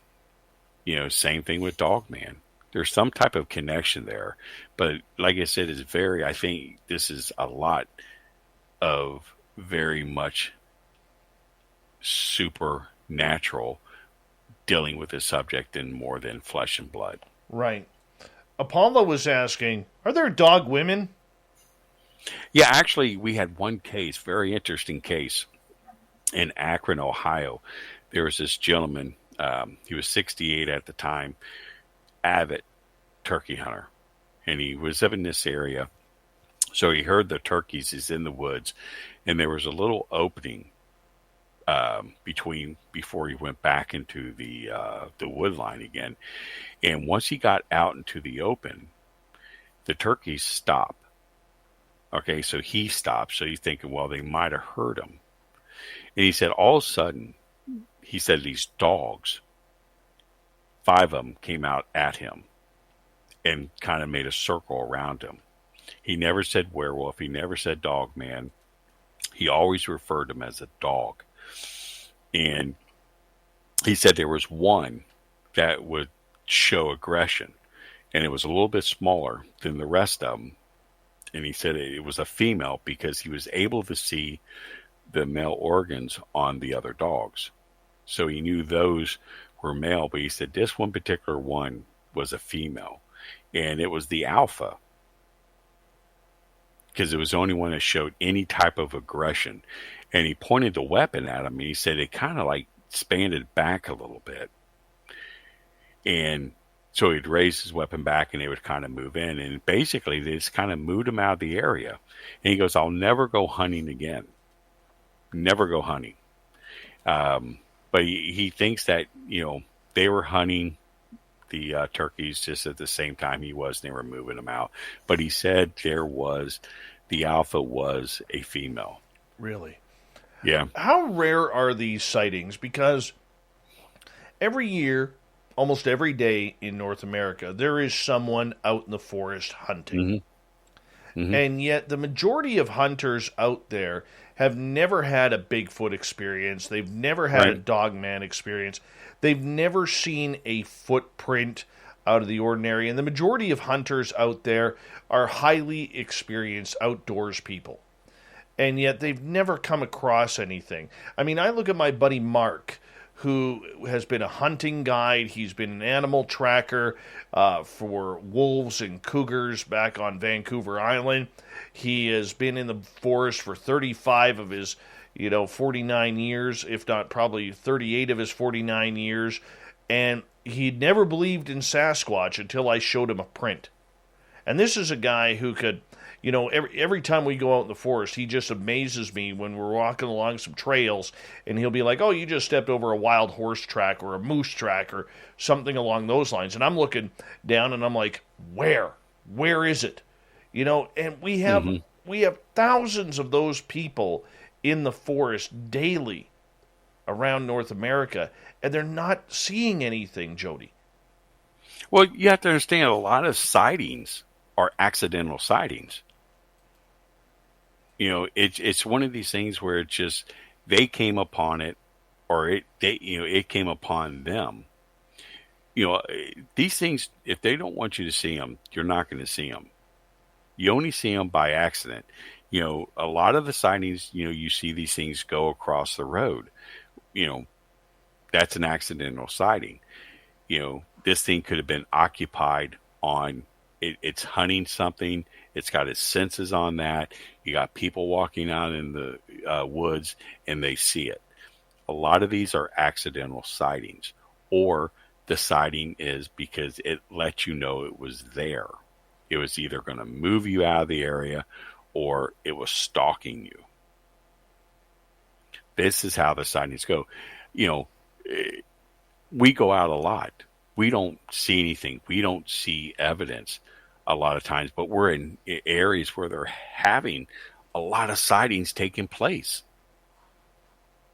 Is it because the temperature's too hot, or we're just happen to miss it, by a half hour, or, it ends up showing up after we leave. It's all because I think it's just what luck you have when you're out there. They're all accidental sightings. You talk to people dealing with Bigfoot, the same thing.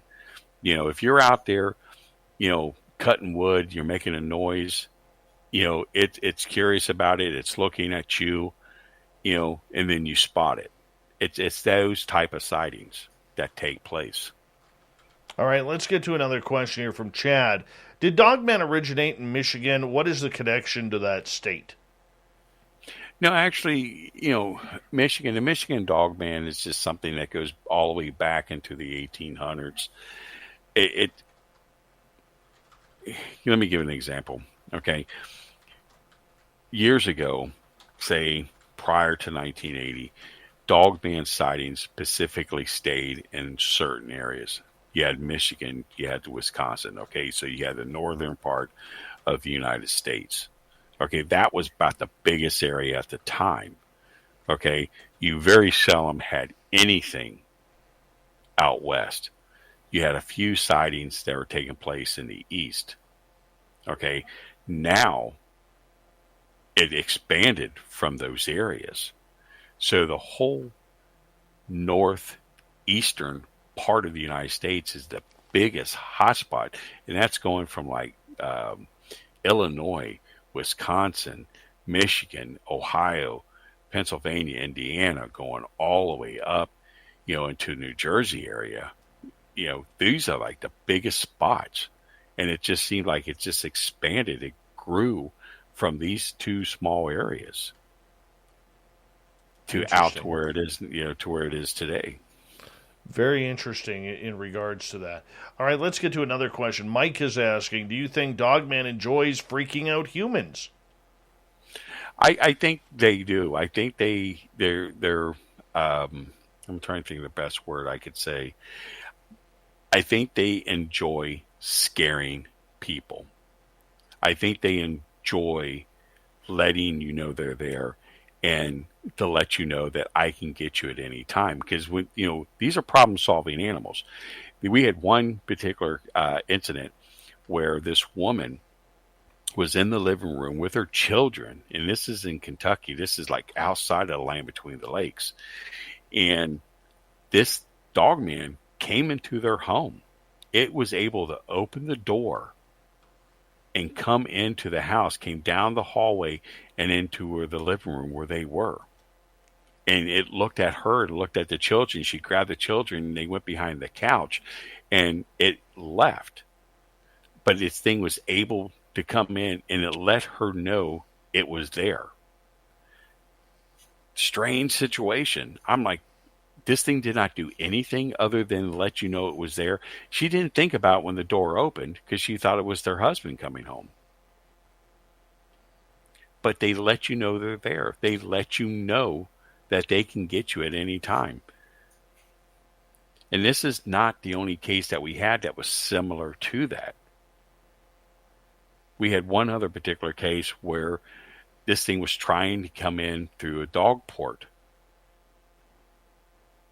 knowing that it could not get through, but it let the person know in that house that it had the capability of coming into the home.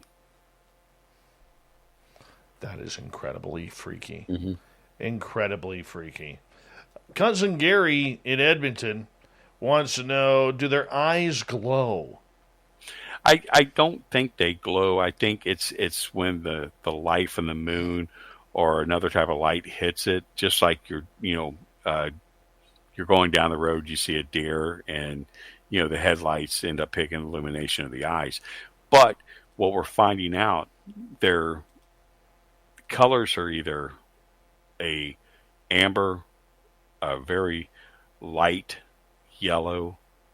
We have had green. We have had blue. So we've been getting different colors that people have been seeing. And what's so unique about this, they're broken up into like different parts of the country. You have one particular color eye shine in this one region and another in a different region, and it's not all the same. So are these different breeds of these dogmen that's putting off different color eye shines? But I think, like I said, a lot of it is light from the moon or some type of light source that causes that. It's like that with most animals outside. Your cats, your dogs have it. Deers, any type of other little rodent and so forth. They're going to have that type of eye shine. All right, moving on. We have a question from Bat Mom. Well, maybe not a question, just in capital letters. Let's go to Vanner. Are there any other species like catmen? We've had a few reports of a species that's human size that look very cat looking. We've had reports where the face is very cat looking, cat style eyes, cat style ears, cat type body. So I don't know if that's a completely different species or if it's one type of species of dogman that look, very cat looking. But we've had that. We've had reports where they specifically said it was like a cat. And that goes back in that particular species, something like that does go back to Egyptian time where they've had particular entities that had a cat head. Weird question from Steve. Says, thanks for talking about this subject. I was visited by 2 dogmen after my stepfather neutered my pup, Steve. Are they connected to our version of dogs? I'm not sure if there's any correlation between a domestic dog and dogman. I think they're completely 2 different species, because you have one species that's just strictly a canine, then you have another species that is capable of being a canine but yet standing like a man. It's a totally different breed of an animal. Is there some type of connection because they're canine? Probably so. But this whole phenomenon on the subject is extremely a big mystery to everyone, even people like myself that's been doing this for years, because you keep learning every time you go out. Every time you talk to someone, you keep learning. But there's a connection somewhere, somehow. So it's a possibility. Lazarus is asking, do you think a dog whistle could help protect someone from an attack? I believe so. A lot of our team members carry dog whistles, believe it or not, or a high-pitch survival type whistle. I think it can. I think sound affects dogs. It's like when I go out, I have what they call a distraction device. It's what SWAT teams and military uses. It's about the size of a grenade, and you arm it prior to going out, and you hit the button, and you'll throw it towards the entity, and it puts a high-pitched sound along with a strobe light, and it distracts, so you'd be able to get out of the area. And like a lot of SWAT teams use that, where they'll throw it into a room to distract them from, their team coming in. And like I said, the sound is a very high pitch. I mean, it hurts your ear, but at the same time, it puts a strobe off. So yeah, I think they do work, because I carry, these devices when I go out. Chad is asking, do you think Dogman or Bigfoot hibernate? Yeah, I don't think Bigfoot does. I honestly, I don't think Dogman does, because in our research, we have a pie chart on our website where we look at the different type of sightings per season. So it pretty well is a much the same. So I do not think these things hibernate at all. I think that they may spend a long duration inside their den. But I don't think they hibernate, because, it's a canine species, and most dogs don't hibernate. I'm not even sure if wolves even hibernate at long periods of time. So I think it's maybe doubtful. I know many people have seen Sasquatch tracks here in the snow, here in British Columbia. I don't think they hibernate at all. Dogmen, not sure. I'm really not sure. Speaking of environmental challenges, Gary the Dutchman, who lives in British Columbia here too, knows that we're going through a lot of forest fires throughout the province. And he's asking, wouldn't there be some type of skeletal remains of Dogman or Bigfoot if they were caught up in the fire? Yeah, I believe they would, because I don't think they would burn to the crisp. But I truly believe in my heart, somewhere in the Smithsonian Institute, that there are remains of a Dogman and remains of a Bigfoot. Okay, because at the Smithsonian Institute, they only put out if they have additional copies of the species. Okay, if they only have one, it's sitting in a crate somewhere, probably under steps or something to that effect. And that's why I believe they have the remains. But in his statement, if you find the remains of a Bigfoot or remains of a Dogman, well, if you saw the Dogman, you would probably think it was a wolf and you would just overlook it. If you had the remains of a Bigfoot, obviously it's human. You think it's human. And depending on how bad, the bones are burnt, are they able to get any type of DNA off of it? But I'm sure it has happened. I've talked to firefighters, in some of these large fires that took place out, west, that have sat there and said they've seen Bigfoot. They've seen these things like run from the fires. And they believe that, some have probably been killed. There's one particular case that I was talking with a guy about, where one was actually severely burnt and came up to firefighters, and they actually tried to save this thing because it was burnt so bad. And this was a Bigfoot, and eventually it died. But when they reported it, the government came in and picked this thing up. But it was smart enough to know to go to the firefighters, I guess, for help. So it does happen. You're going to find cases like this where people have talked about these same incidents happening.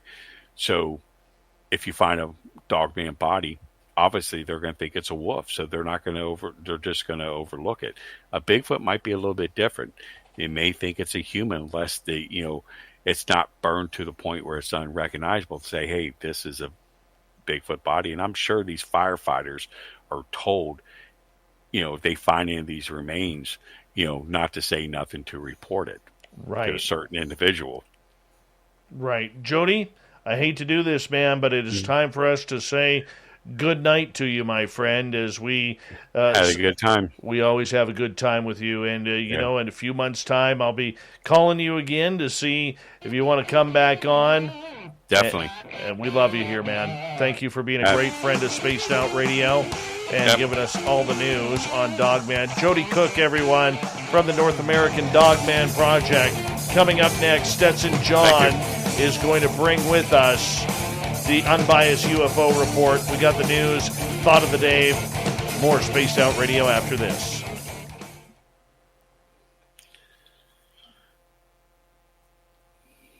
Great job, Joe. I appreciate it, brother. Always appreciate you, my friend. We'll give you a few claps there. All right, definitely keep in touch, buddy. Of course we will. You take care, okay? You too. Take care, buddy. Good night. All right, good night. Joedy Cook, everyone. Love him. Absolutely love him. What a great guy. Great guy. Ozzy Steve, Dave, thank you for that super chat, man.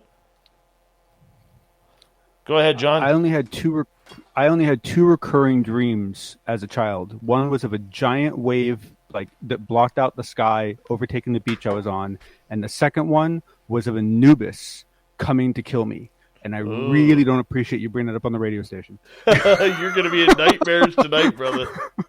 Oh, man. The whole idea that thing could actually, oh, boy, man. That's not a nice dude. Like, Anubis is a prick. Man, oh, yeah. Not friendly at all. Dude, I'm going to be honest. Not friendly. I'm going to be honest with you. I am still tired from Friday night. I felt so hungover on Saturday morning that I didn't sleep at all.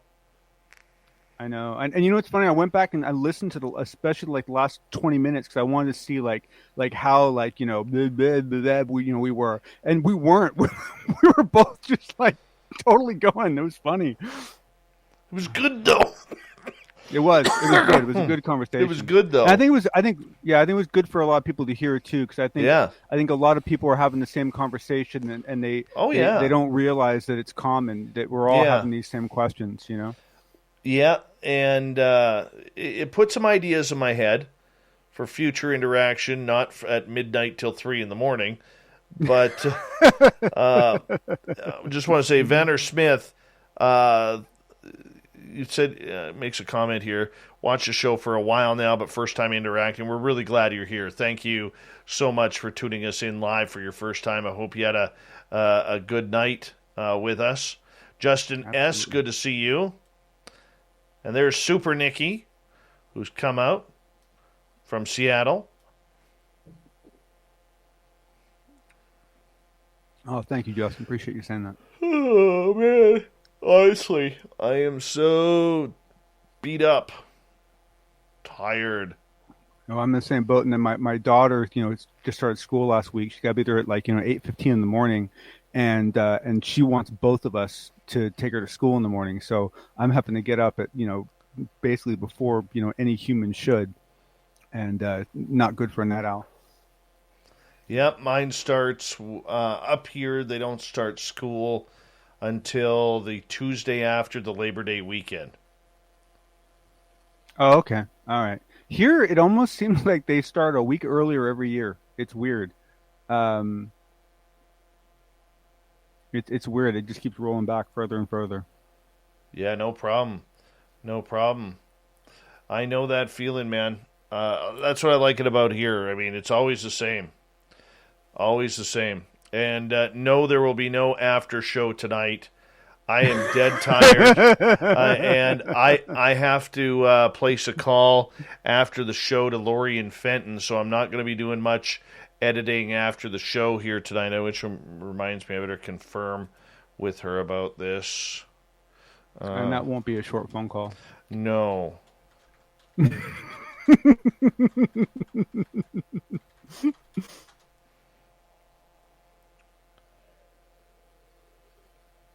All my favorite people are verbose. Mm-hmm. And so it's kind of cool. Kind of cool. Man, Dogman, because Bigfoot's got such a a nice, side to him, or them, that whole kid, that was a kid that was protected, and Dogman just seems like a Oh, he's just an angry house cat. A nightmare.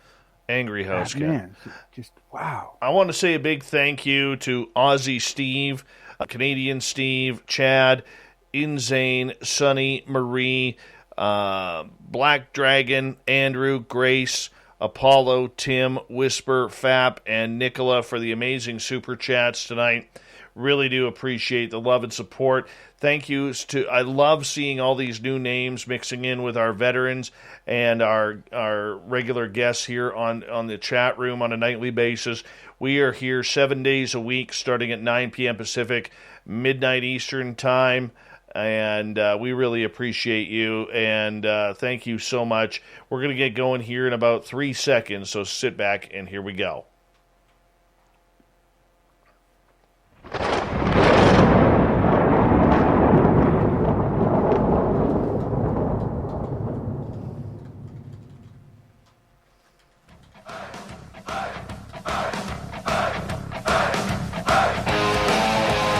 We've rounded third. We're heading for home tonight on Spaced Out Radio.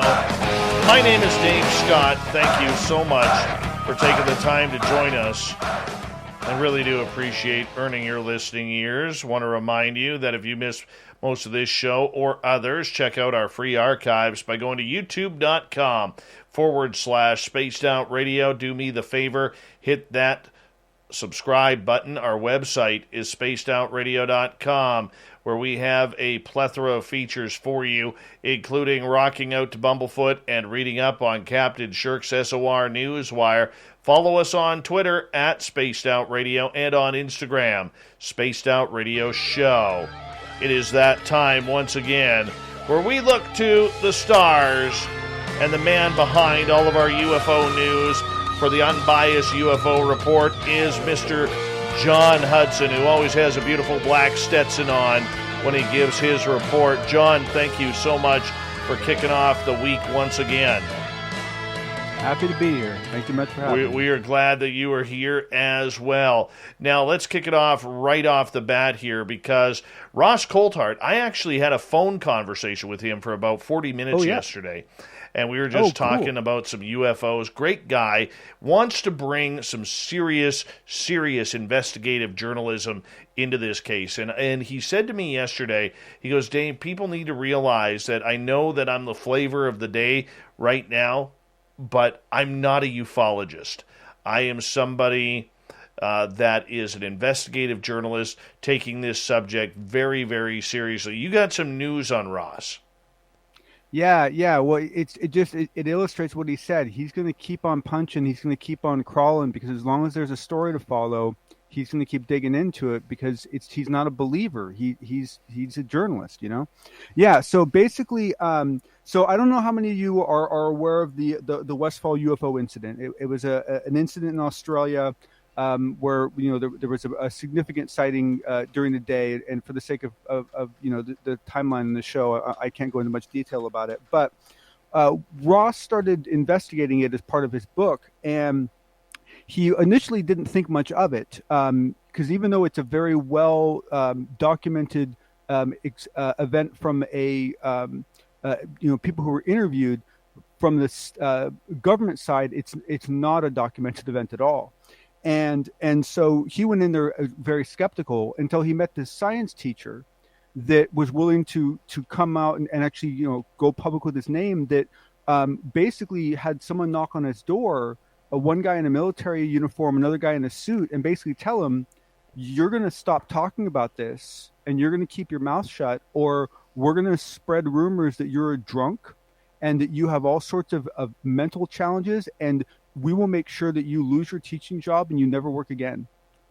And I don't even care. I don't care if they were UFOs. They could have been a black program. You don't do that to your own citizens, right? Like, what drives someone to do that to your citizens? So that really got Ross's interest going.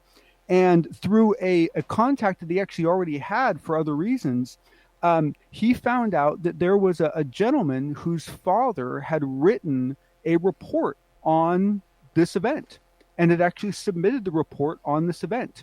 So this gave Ross the clue that there is possibly a document in existence. And he happened to find a lawyer that's willing to work pro bono and wants to essentially take this on for him. And so the lawyers put together a small team of people, and they will essentially be going at the Australian government from a legal point of view, and will essentially be, I don't know what the proper term is in their framework, but in ours it would be essentially suing for the release of this document. And his confidence level is kind of here or there, because they don't have all the same kind of guarantees to information that we do in the United States. But he's very excited, and I'm just excited to see that Ross is assembling a dedicated team to attack something in particular, and that he's continuing to step up his game. And who knows, this might turn into something really interesting. I hope it does, because I think he's starting to realize that there's a lot of dark secrets in this story. And the more he investigates, in my private conversation with him, and I know he's been meeting with Bryce Zabel, another person who I've talked to recently, I know that they are very compelled to bring out the true story of what is truly happening with the UFO story right now. And we need proper journalism in this story. The mainstream media has not done a sufficient job in asking those tough questions, in my opinion, and I'm saying that as a former media member. I am saying that I think that they have, for the majority of them, fallen along with the narrative that has been provided and handed to them by the United States government. That includes across the border here in Canada. And, one of the things, John, and I'll just let you know and our listeners know, that I was talking to our station manager at Saga 960, Jody Panu, earlier today via email, and they are hoping to get candidates meetings, because now in Canada we are going to be heading to a federal election in September. And with that federal election, I have challenged the radio show hosts there that if any of the potential party leaders come on the station, or anybody running for candidacy in that area, we are going to pose the UFO question to them. And we're going to see what the Canadian response is. Because I can tell you right now, if they were to get Prime Minister Trudeau on the air, I know he met and has been read in. I know that for a fact, 100%. I have no paperwork trail, but the people whom I have talked to have confirmed that he has been read in, and that a meeting took place between him and Canada's ambassador in 2019, after the ambassador, a guy named David McNaughton, was read in by Lou Elizondo's successor on this subject. So we're going to try and be at the forefront there at Saga 960 when this story comes out. All right. That's huge. And I have to say, with Trudeau, I don't want to get into your politics, but he's a technical guy. He can explain technical issues very well, so it would be super interesting to hear him talk on the subject. Well, he can't explain too much well. You have to eliminate the 46 ums and ahs in a 10-word sentence. All right, moving on here.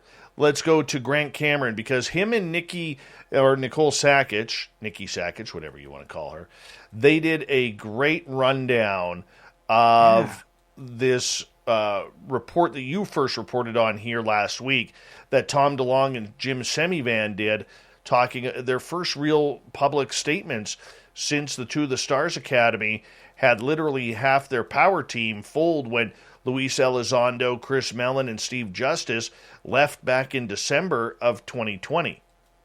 Yep, and to a degree, Hal Puthoff as well. I mean, Hal Puthoff is still on the board, but he doesn't have his internal director role anymore, and so that was a week later, and kind of didn't get noticed by many people. But I mean, this was a big change in things. Yeah, so this is I'll be honest with people. This is a report by Grant that is for those of you that like to get into the weeds. But if you like to get into the weeds, I could not recommend this more. It's a good listen. And what he does is that he goes through, primarily relying on the documents that he acquired through the WikiLeaks stuff, and basically goes through the emails, goes through a lot of the news items and so forth, and stitches together a nice timeline of sorts for like when what happened and where which happened. And it actually kind of in an interesting way kind of it's very compatible with some of what Ross does in his book as well. So if any of you are reading that, you'll find some synergies there. But it's a very, very interesting. It was a very, very interesting thing to listen to. I didn't, for example, realize that it kind of brings to light some of the challenges that Tom had of people, telling him one thing to his face and then saying other things in meetings, and really frustrating him. And so it's interesting. It's a very, very interesting it's a very interesting topic. And if you enjoy that stuff, I highly recommend Grant's presentation. I don't think Tom DeLonge is a bad guy in this. I think he was the wrong guy, and I think he was the perfect patsy for a great story. A famous musician with millions of followers on social media talking UFOs. It was a perfect storm. I think he got played, and I think that he was not the first one to be played either. No, and I still stand behind a lot of the words that I said about him when we had our marathon show last week. Okay, where we went forever and ever and ever. People could check that out on YouTube. But I can tell you, I really do believe that Tom was played. I don't believe for a second that the story about how he was the brilliant mastermind of putting that team together sounds way too simplistic.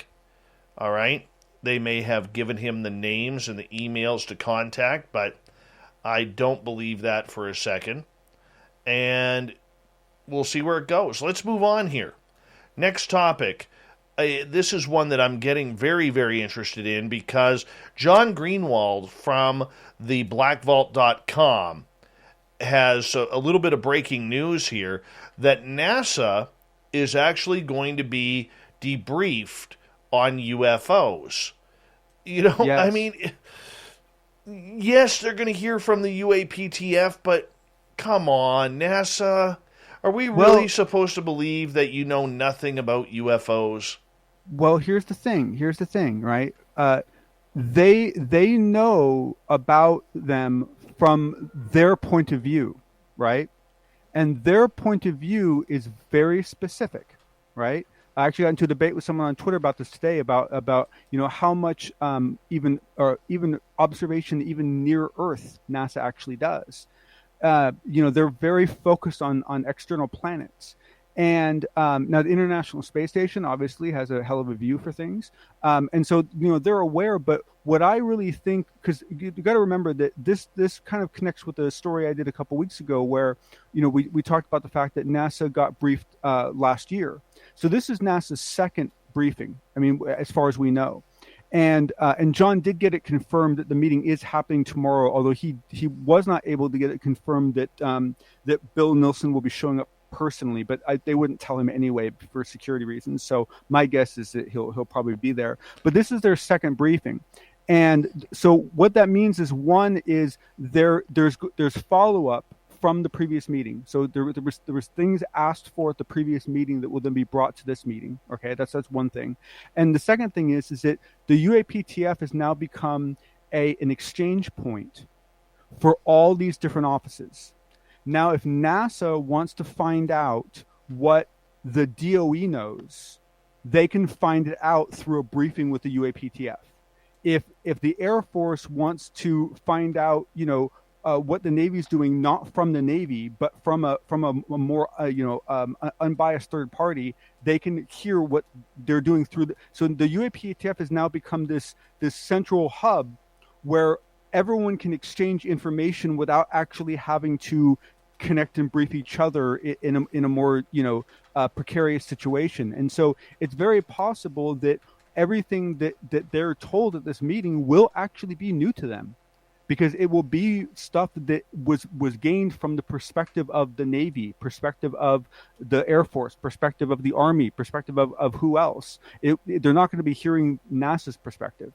And so, I think there is a lot they can glean from it, but I certainly understand your emotional reaction to it. I think a lot of people have the same reaction where they're like, come on, is this just theater? And I really don't think it is. And also, I don't think it's unidirectional. I think it's a bidirectional communication. I think this is also an opportunity for Bill Nelson to share with the UAPTF what he's gleaned in the last couple of weeks, now that he's actually green-lighted some of his top people to look into the problem. So I'm hoping it's a fruitful meeting, but it is classified, and so don't expect to hear anything out of it. Well, I mean, I don't expect to hear anything out of anything. I mean, NASA has their own secrets. I mean, we've heard everything from astronauts saying that they've seen things in the sky while up in space. We've seen people come out publicly saying that they've seen and witnessed NASA scrub photographs of UFOs. We've seen feeds cut to the International Space Station. I mean, they're just as dirty as anything on this subject. No, it's people forget. I mean, NASA Ames, which is right near me, they've only been open to the public once in 25 years, and it was for one morning. Otherwise you cannot go onto that. You cannot get onto that campus. Like that is not a huggy feely, rainbows and ponies organization.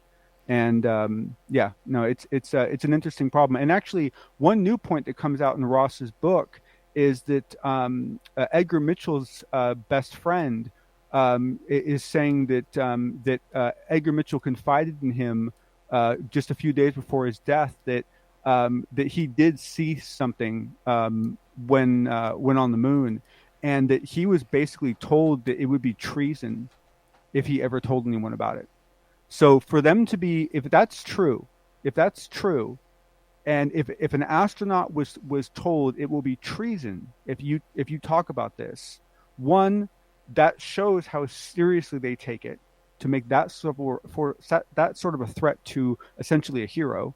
And two, it might explain the very glum look on the gentlemen's faces when they did that press conference the few days after they got back from that walk on the moon, because they all left very happy-go-lucky and they all came back looking very solemn and sad. Very true. John, we'll talk to you with the next Unbiased UFO report in just a couple nights' time. Thank you so much. We always appreciate you coming on to Spaced Out Radio. Here we go with the news.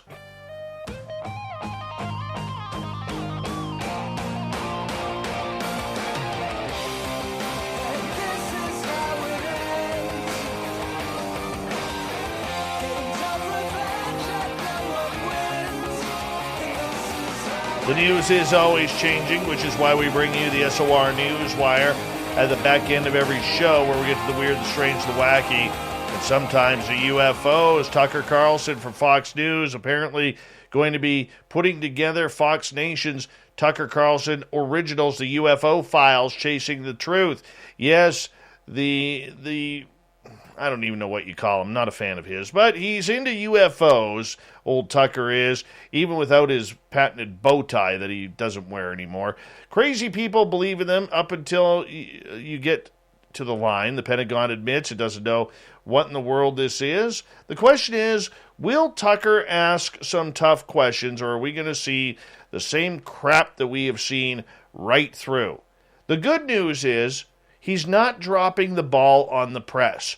The bad news is he hasn't asked a tough question yet. What are they? Where do they come from? How do we know it's not a foreign adversary from this planet? Yeah, those are the questions we don't need. We need to find out, Tucker, why only did the report go back to 2004?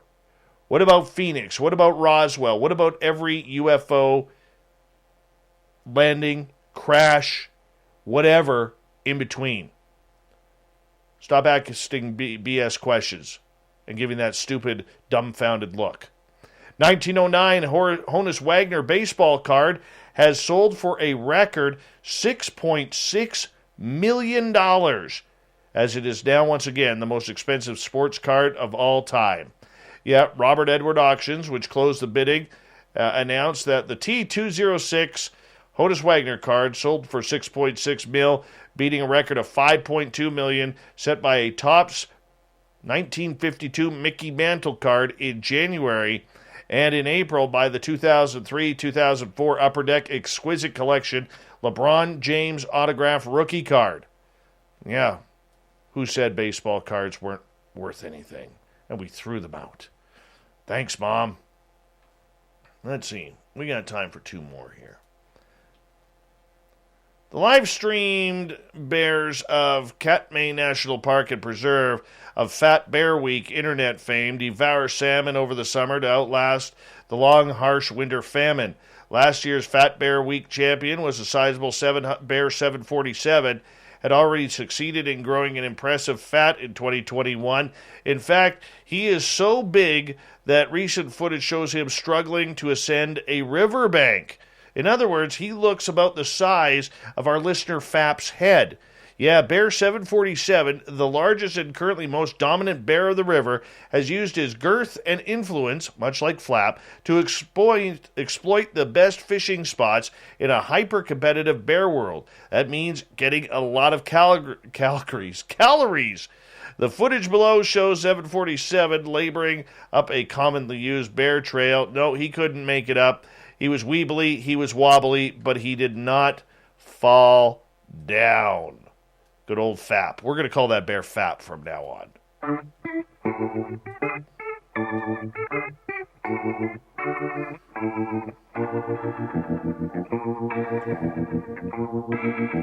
Thought of the Dave happens every night at this time. Let's get right to the question here. All right. What do you think the Dogman creature is? Catherine, I think Dogman is mixed up with lore from werewolves and more, and has springboarded a fictional Dogman into legend as such. Magnus, I think it's either a real creature unknown to us as of yet, or else misrepresented sightings of escaped pets like hyenas or kangaroos. Paul, I feel Dogman has come from lore. It's hard for me to get on board with this cryptid. Kevin, Dave, some of those dogs are a little too happy when that click at the park rubs their belly. Yes, Joe, Vinny once spent the weekend at a dog kennel. Bada bing, bada boom, Dogman. Marty, many experiencers with similar descriptions, maybe a type of skinwalker. Chris, I think it's a cross between Arnold Schwarzenegger and Cujo. Thank you to everybody participating in the Thought of the Dave. We'll do it all again tomorrow. Thank you to Captain Shirk for the news. We got John Hudson for the UFO report, and to Joedy Cook for talking Dogman all night long. We got Mr. Ron Bumblefoot Thaw rocking in the background with Little Brother is Watching. Bumblefoot is the official music of Spaced Out Radio, rocking us in and out of every single show. Get your horns up for the guitar god himself. Special thanks to everybody listening in at work, at home, in your cars, wherever you may be. Thank you to everyone tuning us in our chat rooms tonight on YouTube, Twitch, LGAB, Revolution Radio, Spreaker, Facebook, the Space Travelers Club, and on Twitter at hashtag Spaced Out Radio. Remember, this show is copyright by Spaced Out Radio and SOR Media Ventures Limited. Thank you so much for choosing to share your evening with us, because together, my friends, we're watching. We own the night. Mr. Bumblefoot, we need a favor. We need you to take us home.